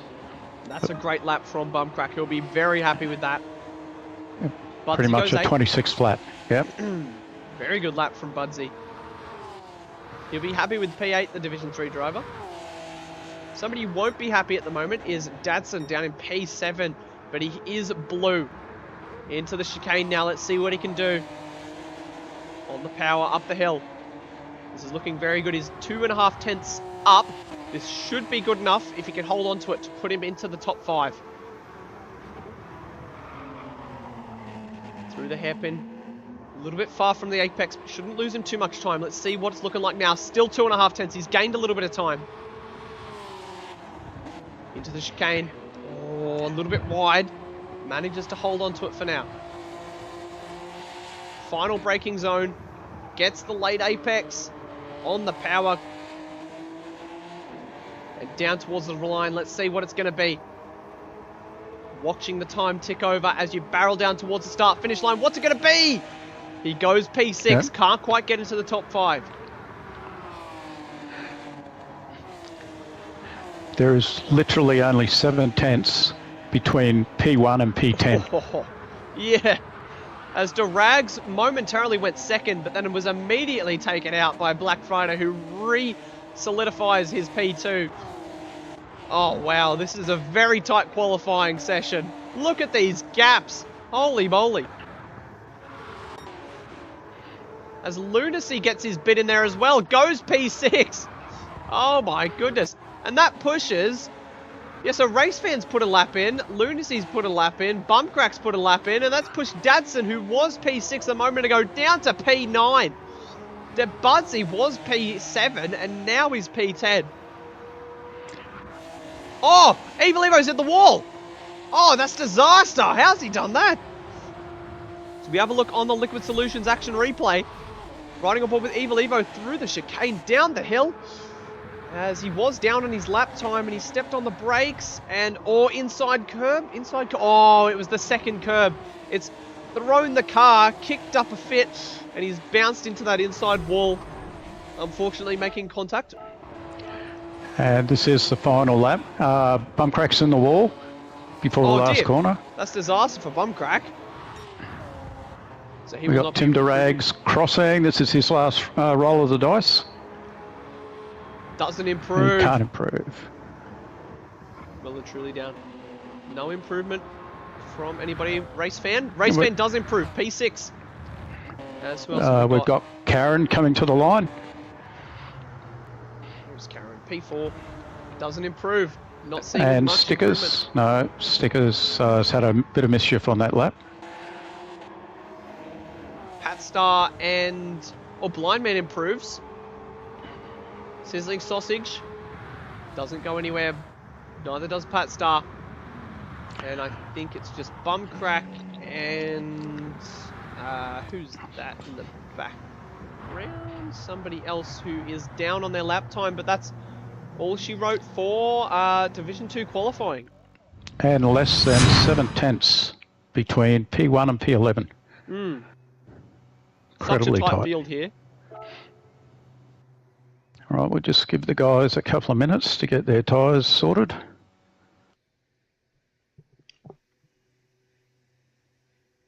As we have a look on the qualifying results for Division 2, this is how they will line up in a moment's time. Evil Evo takes P1 with a 25.4 over Black Friday in second, a 10th astray. Tim Durags in P3, another 10th behind Black Friday. Karen Unleashed, another 10th behind Tim Durags. The top 3 all evenly spaced apart. Then it gets tight. Stickers for P5, just 400ths. And then another 400ths on to Race Fan. Lunacy, another 400ths back from Race Fan. I'm seeing a couple of recurring themes here.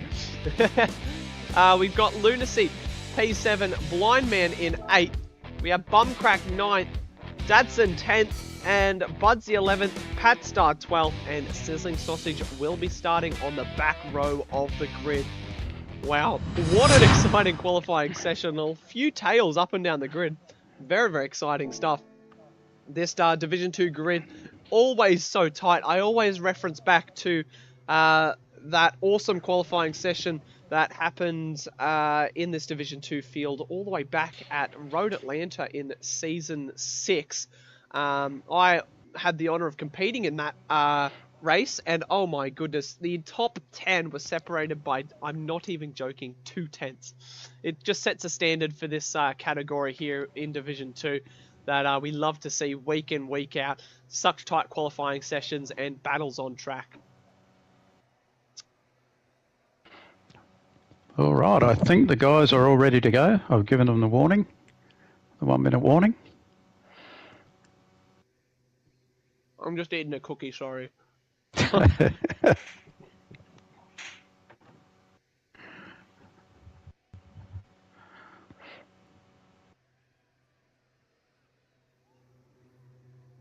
All right, let's go. All right, green button has been pushed. 7 seconds. 32 laps here at Yamagiwa in Division 2. Let's see what happens. Anything can happen. This could be the fate of the championship. Hangs in this race. So we see them lined up on the grid awaiting the light sequence. 1 light, 2 light, 3 lights, 4 lights, 5 lights.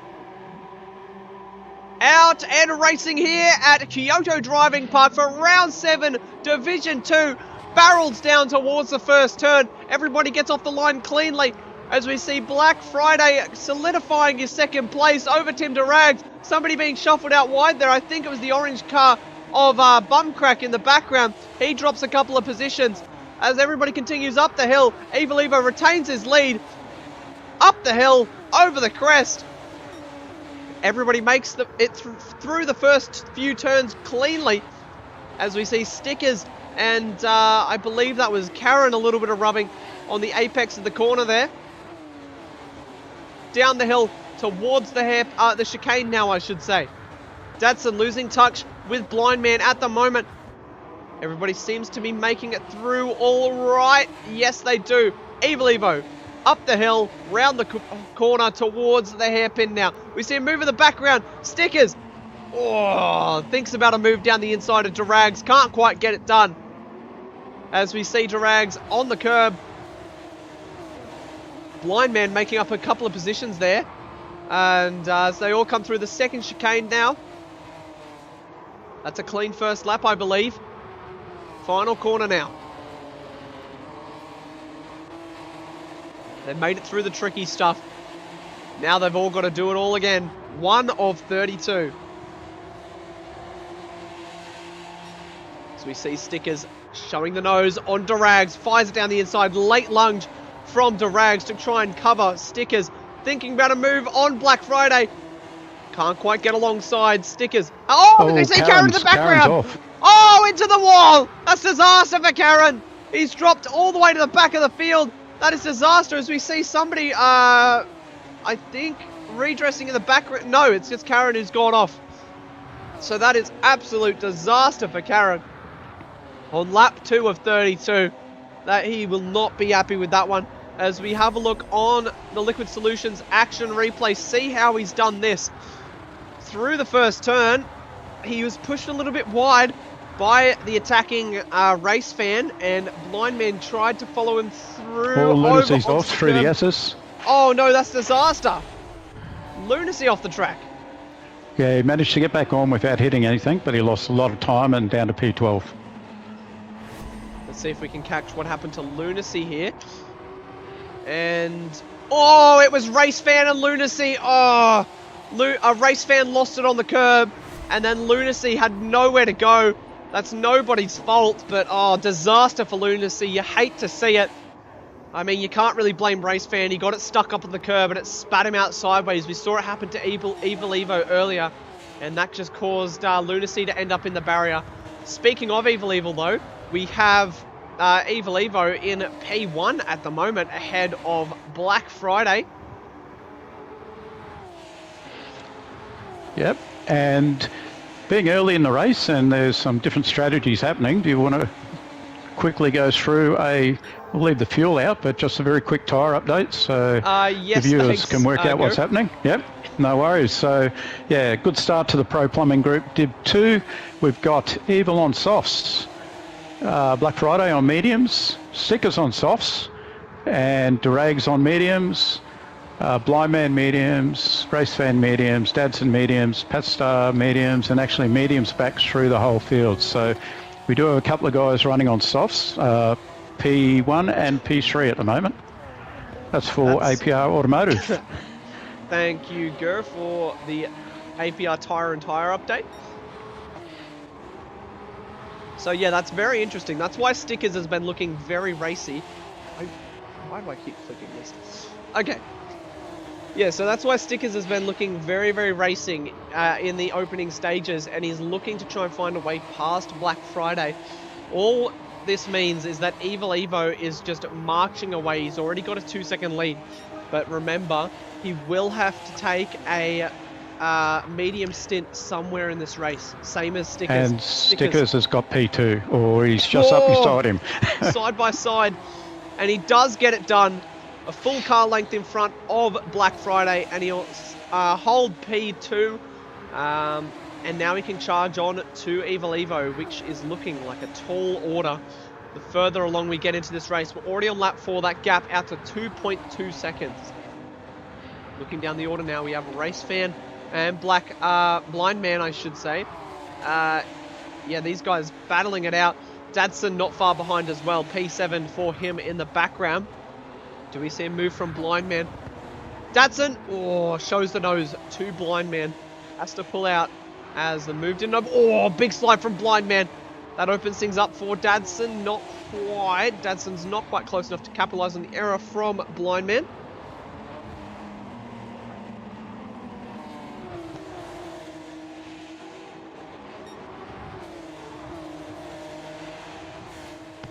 As they head down towards the second chicane. Big battle pack forming in the background here. If we have a look at this, the rest of the field is in just a few seconds of one another, with the front 3 or 4 just taking off ahead. Yeah, Race Fan leading the charge over Blind Man, Dadson, Oz, Patstar, all the way to the back of the grid. Which Patstar, he's made up a multitude of positions. He'll be very happy with where he currently is on track in P8. Started P12, that's 4 positions gained for the Doghouse driver. Yeah, and we've quickly got Bumcrack, Lunacy and Karen creeping up onto this Sizzling Sausage and Isa, so that'll bring 5 of them together. Sizzling Sausage and Budsy having an absolute worldie. The fill-in drivers battling like this is their own championship fights. Just for a couple of team points here. Every position matters. Into the chicane. These guys solidifying themselves in the top 10 as well. So these guys proving that they have what it takes to compete in this Div 2 field. Let's see how far they can get by the end of the race. As Stickers is on an absolute charge. He is fighting nail and hammer, trying to get up to Evil Evo as soon as possible. He set the fastest lap on the last time round, and that gap down to 1.3 seconds. He is trying to pull his way up to a P1, but the bad news is that right behind him, Black Friday and Tim Durags haven't lost touch. Race Fans in the pits. That's an early stop. He might be going this 3 stop. Yeah, that's very interesting. He could be trying the Muffin strat, the 3 stop. And we've got Dadson up into P5. He'll be very happy with that at the moment, P5 for Dadson. But there's a long way to go. Still 26 laps left to go in this one. Down into the sweeper. A little bit of a rear twitch from Dadson there as he entered the sweeper, but manages to hold off. We see a big battle in the background there, side by side. Everything settles down between Bubcrack and Sizzling Sausage. Bumcrack does manage to get ahead of Sizzling Sausage, and now he can have a go at Budsy. Looking to get further into the top 10. Currently 9th, Bumcrack.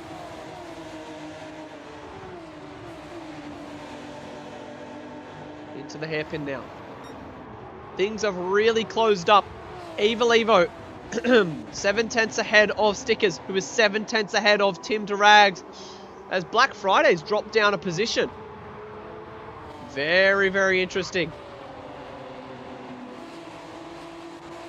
I think at the moment, the driver who's in the best spot, because Tim Durags is on mediums. It's mediums, that's right, yeah. Yep. And he was very, very racy and quick in practice too. Yeah, Tim Durags has set himself up. He's looking like he's probably in the best position for the race at the moment. P3, a second off the lead on a medium compound, 7 laps into this race. It could even be that Stickers and Evil Evo don't realise that the two behind are on a medium compound and they're not pushing hard enough. They think that they're on a fair fight at the moment, but they're not. They have the advantage and they're not using it as much as they should be. Well, Tim Durags is running mid-26s on mediums, and he's purple. Yeah, this is just crazy, mad stuff from Tim Durags.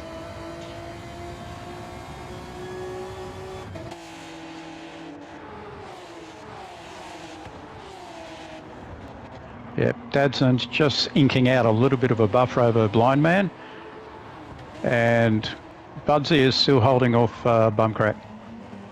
Somebody else must have pit or dropped a position, because those guys have gone up a position. Was it? Pat Star, I believe, has dropped down a few positions. Maybe. I think. Was Pat Star not up with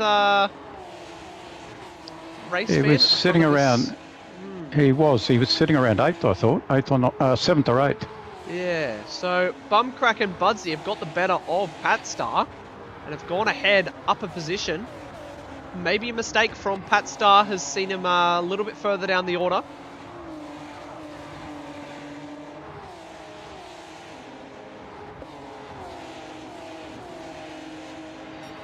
Back up front, Evil Evo is in a lot of trouble.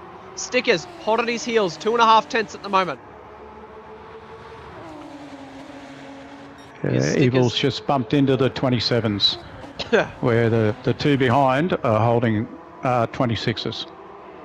Wow, that's interesting. As Evil Evo shows a little bit of a sign of late stint wear, and Stickers will go on by at the hairpin, fires it down the inside, gets by Evil Evo up into P1 on lap 8 of this race. Stickers on an absolute charge early on in this race. He is looking to capitalise as much as possible, and now putting a car between him and the medium runners behind. Hopefully he doesn't pull along Evil Evo as well, as that would just put his plan into turmoil. Stickers' goal right now is to get as much of a gap away from those medium runners as possible.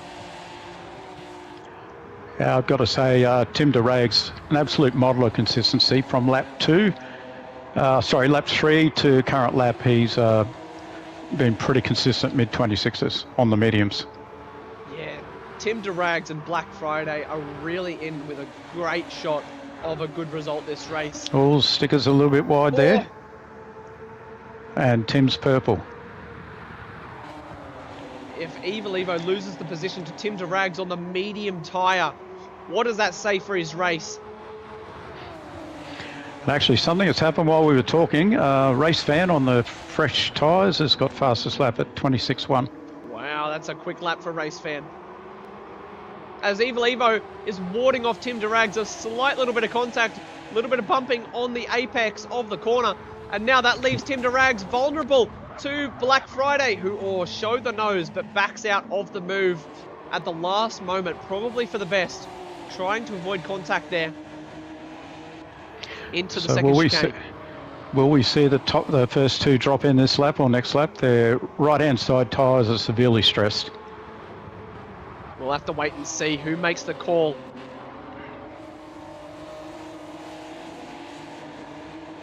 Stickers is in. Ooh. That's a bold call. So is Evil Evo. They're both in. At Tim 56.59. Yeah, so Evil Evo has a fuel save there as well.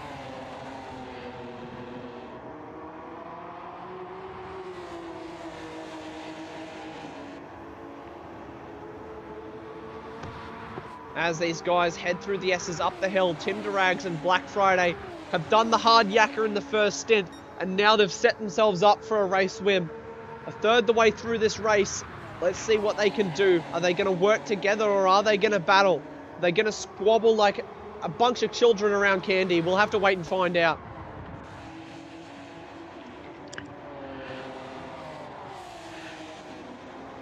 What that does do, though, is it has promoted Dadson into P3 and Blind Man into P4.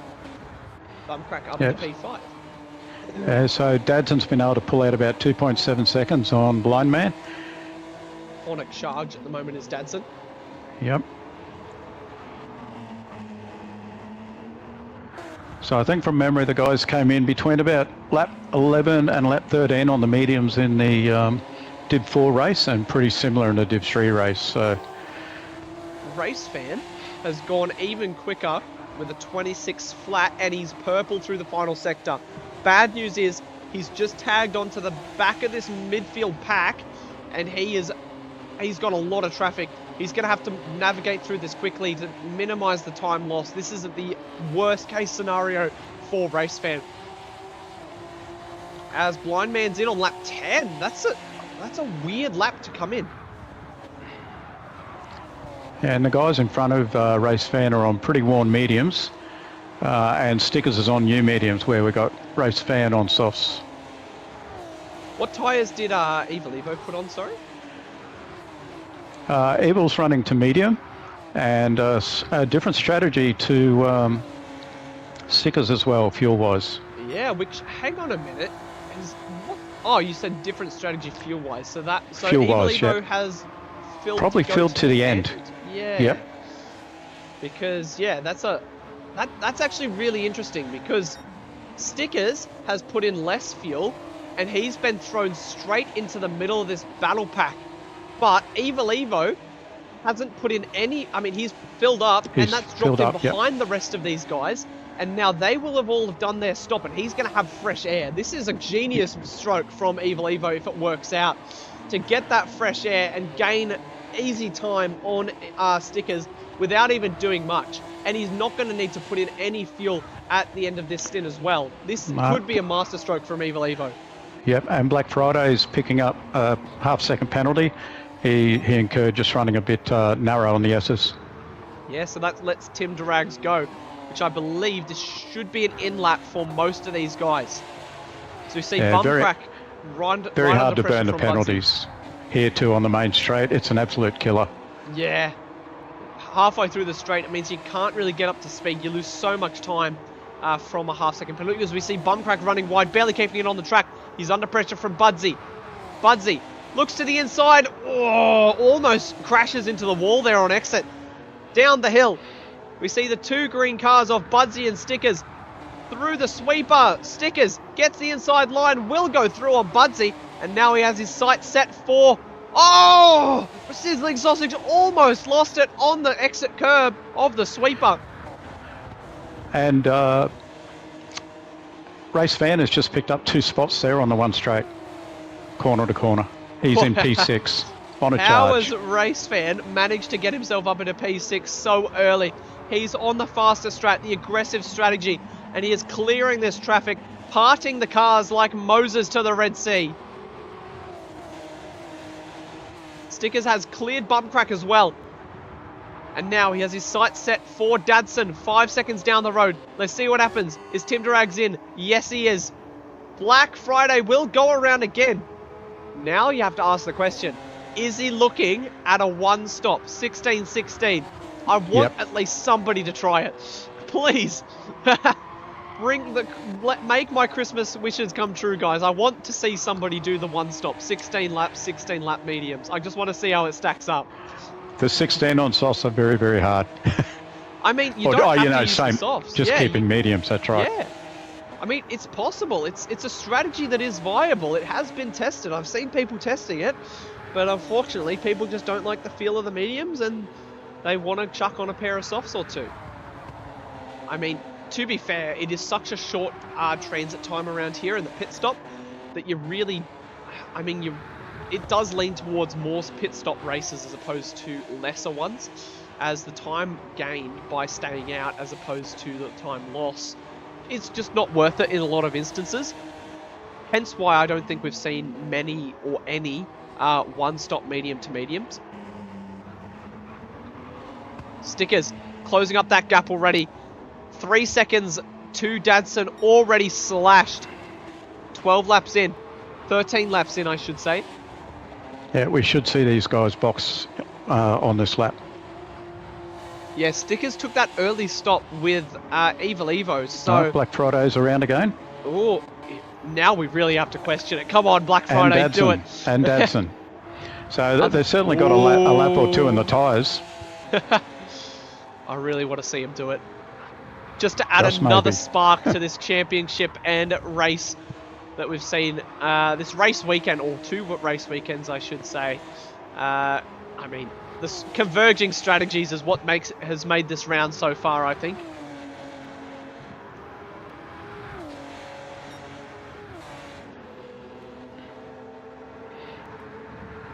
Yeah, those medium times are dropping off now at high 28s, even into 29s.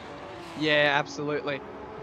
But I think as a whole, if this is how the second half of the race goes the same as the second half of the race, if these guys do a 16-16 one stop, I think they might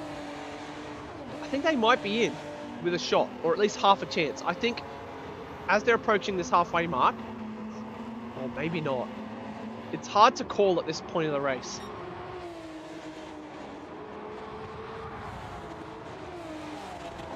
I guess the only thing we can do is just watch and wait. So let's see what Black Friday does. Oh, he is going very slow. He's lost 2 seconds to Dadson this lap.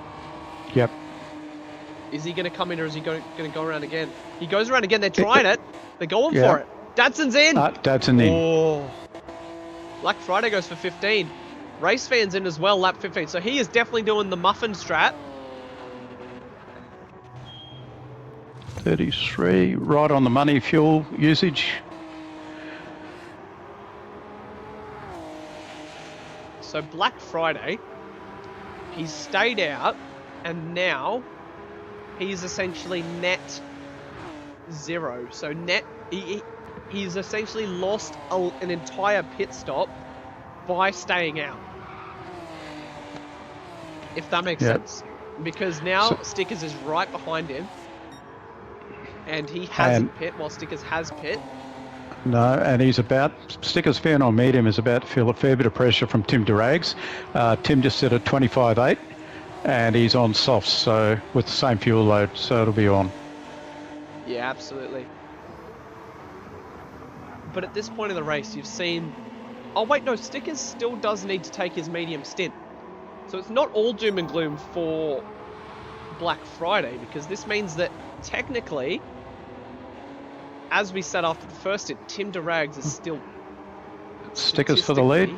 Oh, he does. He goes for it, tries around the outside, and Black Friday lets that go. Does he peel into the pits this lap?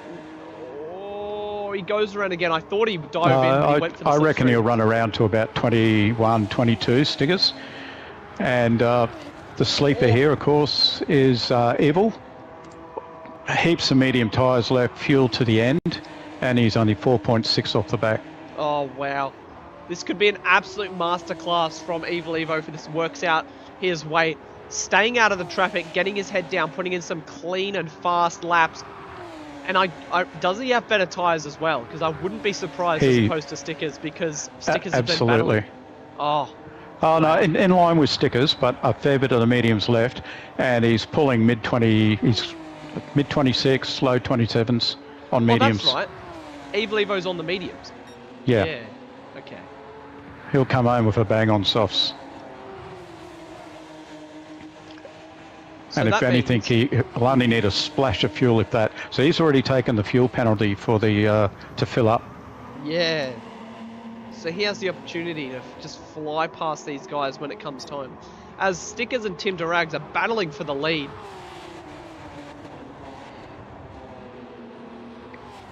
As we see Black Friday, I would imagine he'd be in this lap. And it's probably going to be mediums again, I would assume. There's no way you could make your softs last 16 laps. Is this the lap? It is. Pulls in. Yep. So that is the one stop if he goes mediums. I would imagine he would. There's no way you would do an 8-8, or unless he does. I really hope he puts on the mediums just for the sake of it. What's it going to be? He's filling to the end. Yeah, he is too. If this is the soft one stop, 82 is a lot though. And he puts on the mediums. He's going for it. So we got 3 strategies running, and for the guys that went softs, we got 2 fuel strats running there. Yeah. Black Friday, a man going for my heart, tries the one stop. At least somebody was brave enough to try it, and it could work out in his favour. Is he in clean air? That's the big question. No, he's not. That could be disaster for the strategy, though. And Dadson just a move to P5 on Lunacy through the S's, which has also left Lunacy open to Race Fan. Oh. Yep. Does he get it done? Yes. Oh, closes the door. Race Fan says He no shut to the gate. Lunacy. Yeah. Not letting Lunacy have half a sniff. And Bumcrack's not too far out of it as well, sitting there in 8th. Mind you, that was hard for Lunacy. He's on pretty worn mediums, and Dadson and Race Fan are both on fresh softs. Yeah. Wait, Lunacy on worn mediums. Oh! Yep, and he's dropped in now to the pits. Wait. What tyre did Lunacy stop? Is this his first stop? No, I reckon that's his second. Probably. Yeah, he's... He must be planning at least 2 more stops, because he's only put... That might be his first stop. Unless... What kind of strategy is this? Oh no, he hit lap 9 or 8. It was a weird number, I think, for Lunacy. Yeah, I'm pretty sure he pitted, because the mediums definitely didn't look like they went 16 laps, 17 laps. Yeah, I think he was the one where he pit, and then we were like, that's a really strange lap to pit. And now he's done a medium stint, and he's pit again and put 39 in the tank. What strategy is Lunacy doing? I don't know, I was confused with the other 5 strategies. Just to add timber to the fire, Lunacy has just thrown in his 2 cents and is doing something completely different that nobody has thought of yet. As Tim Durags is taking off from Stickers now, 2.6 seconds. So I think Tim Durags has set himself up. He is the favourite to win this with 13 laps to go. He's played his cards right, took that first medium stint absolutely perfect, and now he's got essentially 8 seconds back to Evil. Oh, but Evil Evo's fueled up, and Tim Durags That's right, so he'll have to change tyres, and there might be about 5 litres. There'll be a fuel differential, that's for sure, in the stop. Yeah. Oh, this is going to be tight. I think Evil Evo might have it done. On paper, at least. It's a different thing if he gets caught up in traffic. Just trying to think, I think it's about 40%, 35-40% per sector, per stint, so it'll be close. Yeah, it's about 8 seconds on the dot of fuel that you need. Although Tim's last 2 laps were in the 25.7, 25.8, so he's really pushing. And he's got plenty of tyre left to do it. which he went to lap 12 on the mediums, and if he's still lapping, well, he just did a 26, but that's a lot. That's a 26 flat. So if he's lapping that fast, question is, when does he take his final soft stint? Would you say probably lap 22? I think 22, maybe 23. He's still got a fair bit. Softs, right hand rear is probably the one, but I think there's a good 3 laps left in that. He's looked after him well.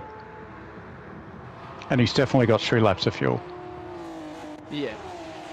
So we see Black Friday down in 10th, but it's looking a bit doom and gloom for him at the moment. 30 seconds off the lead, but they need to put in about, well, Tim Durags needs to put in about 25 seconds for his next stop. So he'll be 4 seconds off the lead. Oh, he's just getting caught up in this battle though. As Black Friday's got nowhere to go. Fires it down the inside of the Sizzling Sausage at the chicane. Gets by. Just about. And I think we'll see Blind Man come in, if not this lap. He's on Alloy on the front right. And that'll bring Dadson right up to 4th behind Evil. So Stickers keeping the point differential under control. Oh, Stickers was on mediums. Yeah, he was, yep. Oh, I thought he was on softs again. And that was his fuel. He was down. He had a lap left, if that. Yeah. Well, that's 12 laps left. Stickers has done his soft stint, done his medium stint, so it should be another soft stint. But if he's got 12 laps to go... Oh, that's a tough ask. 12 laps on a soft. Yep, and Dadson up to P3. Oh. But looming in the background is Race Fan. He's now P4. Yeah. Which Race Fan should have another lap, another stop to go. Calling it now, he'll be in on lap 23. Because that's where I pit. Yeah, I reckon he's got 4 or 5 laps on tyres left, and similar on fuel. So he'll come home with a light fuel load and fresh softs. Yeah. He's in this. Yeah. This is where Race Fan's strategy really comes to a head. He's sitting in a confident position, and he's going to take a stop along with the guys around him, and then he's going to properly pounce, as you said, with that tyre and fuel advantage. That is such an aggressive strategy, this. And these CP drivers, Muffin and now Race Fan, they're proving that it can work, and I'm surprised that we haven't seen more of it. We've only seen a handful of drivers try it, with varying success, but yeah, Race Fan, go on for it. Let's see what he can do. Blind Man is in on the smell of an oily rag. Nothing in the tank. And we've got Tim Durags, lap 22, purple. His tyres are still good, but fuel light is flashing away. So I think he'll be in this lap. Yeah, absolutely. 12 seconds to Evil Evo. I think Tim Durags may have done enough on the in lap. It's going to be tight on exit, that's for sure. I honestly think, I mean, we can only speculate until he comes in for his stop. But just the numbers, I think Tim Durags has set up everything absolutely perfectly. Well, in the last 7 laps, he's had 4.25s. Yeah, just absolutely insane pace from Tim Durags. Rounds the final corner. And just quietly as well, Lunacy has set the fastest lap of a 1:25.5. And Tim Durags is in. Let's see what happens. Evil Evo now.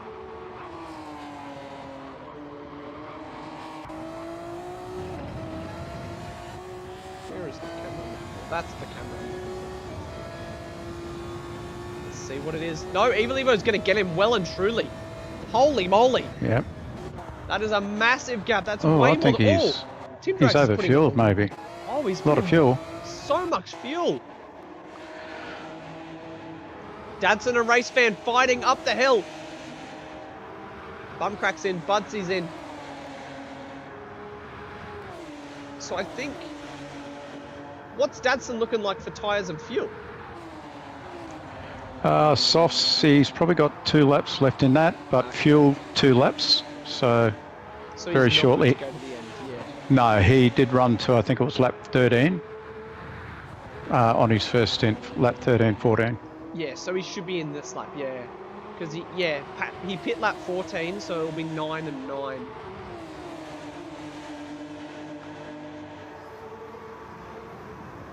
As we see race fan looking for a way past. This is not what he needs.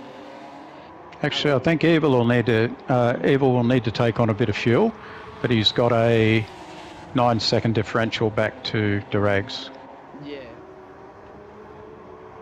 Mind you, Dadson's challenging for first. Yeah, absolutely. Let's see who pits this time round. Both. They are all in. All 3 of them. So now, back on board with Durags. Let's see what it's like on exit. Evil will need to put in fuel though. Yeah, he will. So Tim Durags, miles ahead. They haven't even started filling up the tank yet. Tim Durags flies around the first turn and he has a 6-second buffer. As Evil Evo out in P4. This is going to be a dogfight between Evil Evo, Dadson and Race Fan. Just a few seconds separating them. So Lunacy has to stop again. The others are identical. The down to P6 are identical on fuel and tyres. So it'll be an outright sprint. It's all coming together. And Black Friday, however, he's the first of the medium runners. Yeah, but Lunacy will definitely be in for fuel at the end of this lap, I think. Yeah, I think Black Friday on the 1 stop, I think what's ruined his race is he got stuck up in traffic battling. If he wasn't battling in that at the start of that stint, he should really be ahead of all these guys up to Lunacy. He should be ahead of Lunacy at this point of the race. But because of all that battling, it's dropped him to 7th. And he had some really good times. He was mainly in the 26s, a couple of low 27s. But on lap 23, he had a 132, so something didn't go right there. Oh, yeah.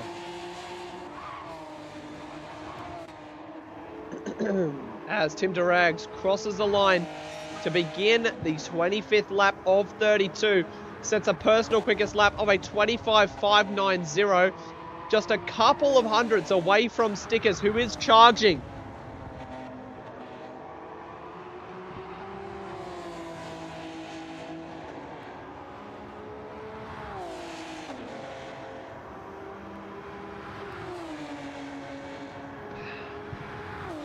As Stickers heads down the hill now, he's purple once again.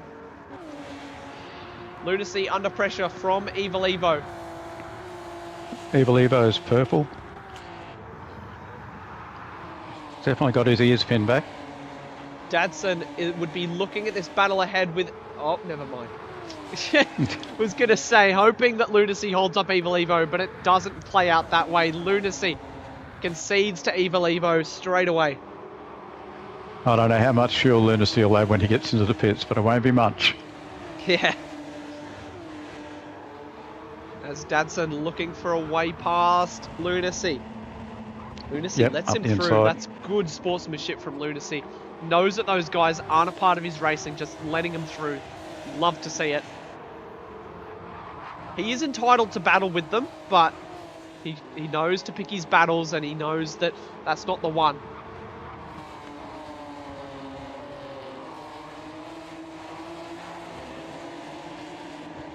As these guys head down towards the first turn, that's Lunacy into the pits.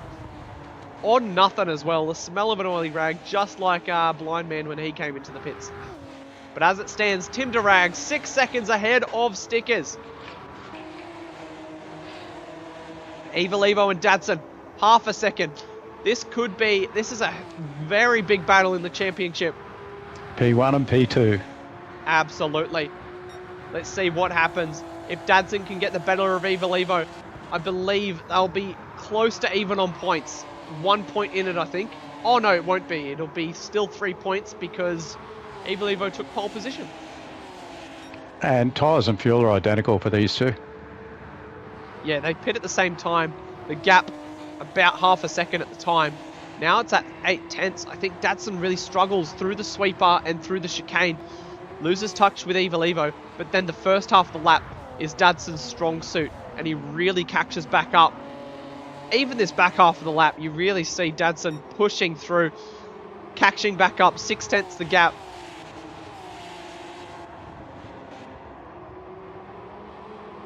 Race fan trying to join the party as well. Yeah, he's picked up 5/10 on this lap, I think. Oh, Datsun really doesn't have... Oh, he does have a good exit, actually. It was good exit. Evil Good Evo exit. that didn't have the good exit. That was a perfect example of a late apex corner as he barrels down the front straight. Closer than he's been to Evil Evo all race.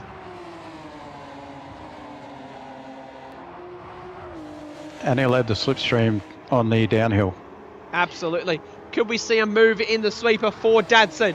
They head up the hill through the S's. Over the crest. Down the hill, he's close. Tries the outside. Sends Evil Evo narrow. Will look for the switchback. Does it open up? No, not quite. Datsun will have to settle for position.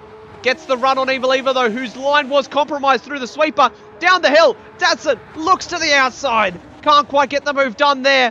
Through the chicane.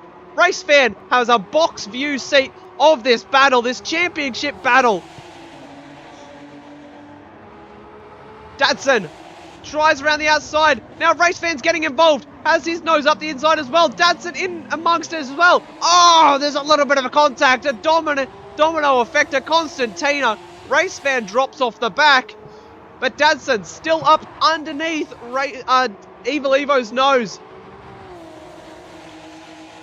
Trying to find a way past. But Evil Evo, he knows how to defend. He's not going to let it go that easily.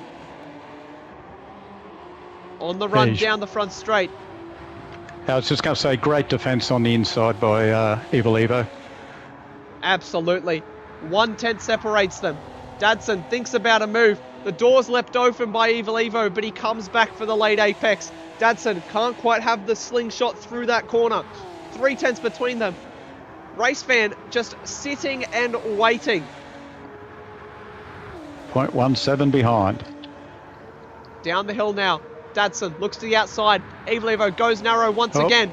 Oh, race fan gets it down the inside of Datsun. Oh. And race fan's Bit of off. contact. Oh, Bit dear. of contact. Yeah. Huge.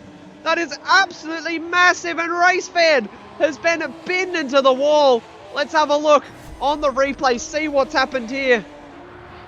As we ride on board with race fan. He tried to send it down the inside of Datsun. The gap opened up. Little bit of contact. And then... he didn't have the... that's a tough one.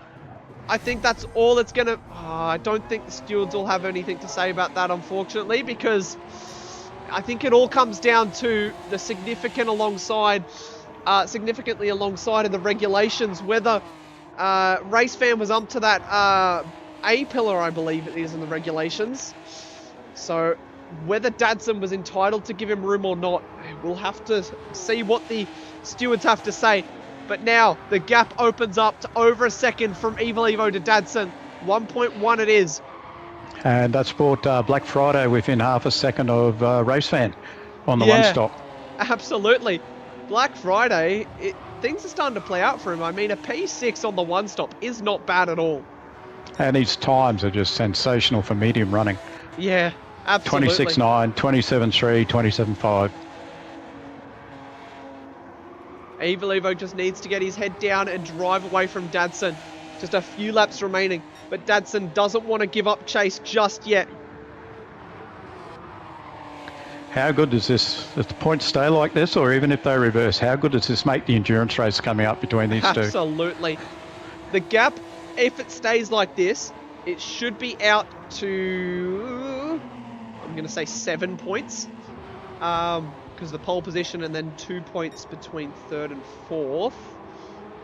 Yeah. 6 points, yeah. Yeah. Sorry, 7, yeah. Yeah. So then that's nothing. In the grand scheme of things, in the Enduro, that's the difference between P1 and 2. In basically a 24-hour race. Yeah.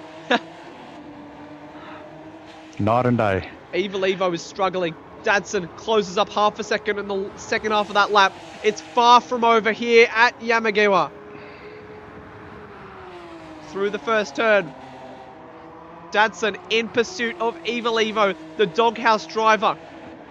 Both winners of the Category 2 Division 3 Championship.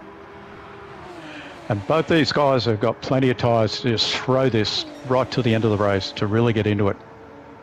And fuel as well. This is going to be a magnificent race. Evil slightly wide there. Gets the late apex through on the exit though. Really starts to pull away from Dadson through the sweeper. Can really see that's Dadson's weak point on this circuit. We've missed something with Race Fan. He's back to P11. Oh dear, no, that's disaster. Yeah, and that has brought Black Friday up into fifth with just on 2 seconds to Bumcrack. Yeah. It's one thing to be quicker than Evil Evo and catch up to the back of him. It's another to pass. And Dadson faces a tall order in a race that is running out of laps. 2 to go. Half a second between these two heavyweights of the second division. And these two guys know each other well. They practice together. You know, they're very respectful. So it's good to see them racing as hard as this. Absolutely. If Dadson wants the gap to remain at 3 points, he needs to get ahead of Evil Evo to really spice things up for Le Mans. Up the hill. Through the S's. Over the crest. Down towards the sweeper. 3/10 this time round. Dadson really needs to have a good run through the sweeper. It looks like he does. That's a good run. That's what he needed. Down the hill. Makes Evil Evo go defensive. He's closer than he's been for the last few laps. He might have the run up the hill. This could be it. He might be close enough at the hairpin. Rao shows the nose. Evil Evo goes defensive. Dadson tries the outside line. Is going to try and get the switch back. Doesn't quite open up for him. He gets the run though. 3/10. Entry onto the main straight here will be critical. Absolutely. If Dadson can get the move into the first turn, this will be crucial. Coming into the last lap. Oh, 1 lap to go in this race. Yamagiwa on the power. Dadson doesn't quite get the exit he wanted. 4/10 astray. He's not going to be close enough into the first turn. So hard to overtake here. He's going to have the run all the way up the hill though. 2.5 the gap as they head through the first turn for the final time. On the power. Up through the S's. Left, right, over the top. He's close. 2.5, 2/10. He's going to wait for it to open up. Oh, he thought about throwing it down the inside. Couldn't quite. 2.5. Gets the switch back. Is that the exit? No, it's not. He's running out of time. Down the hill, 4/10. Into the chicane for the final time. Exit is crucial. Dadson gets the run. 3/10 up the hill. He's not going to be close enough for a move. He's going to have to try the outside once again. He's running out of time, unfortunately. As we'll have a look back up to Tim Durags, who has driven an absolutely perfect race and will take P1 here at Yamagiwa, Kyoto Driving Park. But for now, we'll have a look back down the final corner. Dadson, he's not going to be close enough. Evil Evo is going to hold off. It looks like 4/10, 4.5, 3.5. Evil Evo hasn't quite got the exit, but he's going to have enough beans. Sickers finishes second. Evil Evo will take the podium. Dadson comes home fourth, just 2/10 away. Black Friday on the one stop, mind you, will come home in P5. What a race from Black Friday. He'll be happy with that. Karen in 6th. Great race for the Deeds TO.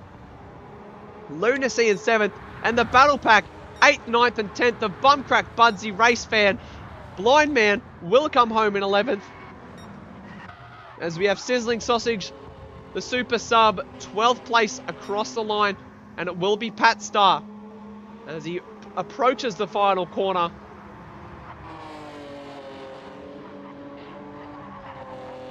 On the power for the final time. And that's all she wrote for Division 2 at Yamagiwa. As he crosses the line there. Wow. What a race. What defense. What a splay of defense and a battle between two Spartans of this category. Whoa. That was a real treat, wasn't it, Gur? Oh, absolutely. And like it was just amazing to watch, and the way they can race that close together and be, race fair and race hard. It was great. Yeah, absolutely. Wow, what a battle. I was already a bit sick, but I mean, just watching that battle, my voice is very croaky at the moment. As I think we'll have a look at the official race results for Division 2. This is how they shape up. Tim Durags takes P1 ahead of Stickers by a whopping 14 seconds. What a race from Tim Durags. Absolutely magnificent effort. Deserves all the credit for that drive. Stickers finishes P2. And here's the biggest implication for the championship. Evil Evo third, Dadson fourth. That means Evil Evo's lead will open up to 7 points. Black Friday takes fifth on the one stop. Brilliant drive from him. Karen Unleash in sixth. Lunacy 7th, Bumcrack 8th, Budsy 9th, Race Fan in 10th, unfortunately, but he does take home a bonus point in the fastest lap, a 1:25.1. Blind Man in 11th, Sizzling Sausage 12th, and Pat Star will come home in 13th. Wow. Holy moly, what a race that was. That was just spectacular to watch. Yeah, and the great part was, we saw a one-stop come in P5. We had minute differences across strategies. That was great to see. Even Stickers, I'm pretty sure he came in, that first pit stop was an early one. So, yeah, it was great to see. Crack of a race. We see a couple of our Driver of the Day nominations coming in. Yeah, a VF says Driver of the Day Dadson. Adelaide Ceramic Coatings, the Division 4 sponsor, saying Driver of the Day Black Friday for pulling off the one stop. Karen says Driver of the Day Karen, of course he would. Yeah, I mean, Stranger says Driver of the Day Stickers. So many great nominations that can go in. I think, yeah. What's your Driver of the Day, Guru? Yeah, look, an absolute commanding race by Tim Durags. I just thought that was excellent, and the speed that he was running. But notwithstanding, I got a blanket over Stickers, Evil, and Dadson. But for me, the pressure that Evil withstood in those last half a dozen laps, and just the way he drove, for me, it's Evil, closely followed by the other two. Yeah, that's a good call. I think, yeah. I think you pretty much said it all. Like, I mean, that battle between Evil and Dadson, if we could give the Driver of the Day to both of them, that's where I would go. I think just it takes two to tango, and those two heavyweights in this category went head to head through everything they had at one another, and it was glorious to watch. Clean production, and just great to see the racecraft. It's magnificent. I mean, so good to watch these guys just going at it. I mean, and they both were on different fuel strategies as well. Yeah, exactly. They were on completely different strategies, and they converged on lap 23, and then it was a dead even, fair fight, the best driver wins, showdown till the finish line, and today the best driver was Evil Evo, and he took P3, finished the podium places, but yeah, and as you said, can't take away credit from Tim Durags. What a drive that was. So commanding. I mean, he just did everything right. Set it up straight from the get-go and took it all the way to the checkered flag. And, yeah, and Stickers as well. Stickers drove a brilliant race. So, yeah, so many people that we could give it to. I mean, Race Fan was in there as well until the last few laps where he had a bit of misfortune. He could have easily got driver of the day. He was on the alternate strategy and proved that it could have worked. Same as Black Friday. Like, Black Friday was right on it. The only driver in all 4 divisions, 1 out of 56. That's like a 1.6% chance of out of like 100. Yeah, he's like the only one who did it. And I mean, he came away with a P5, so yeah, great. Yep, solid points. Friday. Absolutely. Yep. I mean, it was looking a bit grim, and he got a bit lucky. Got a couple of late positions, which really added to the gravity of the result. But that's racing, and he drove how we needed to drive, drove perfect laps, and yeah, it worked out in his favour. And P5, he'll be very happy with that. So yeah, anything else to say before we sign things off for tonight, Guru? No, that's it. I'm done. Absolute special race. It was great to be a part of. And again, guys, apologies for the voice.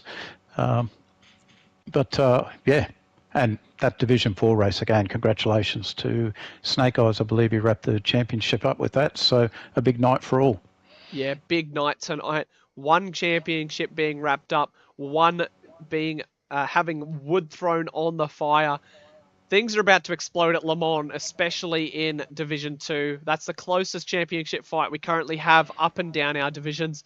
So we'll just have to wait and see what happens next time out at Le Mans. Next Sunday, yeah, so 7 days' time, we'll be back for the season finale. It is an Enduro.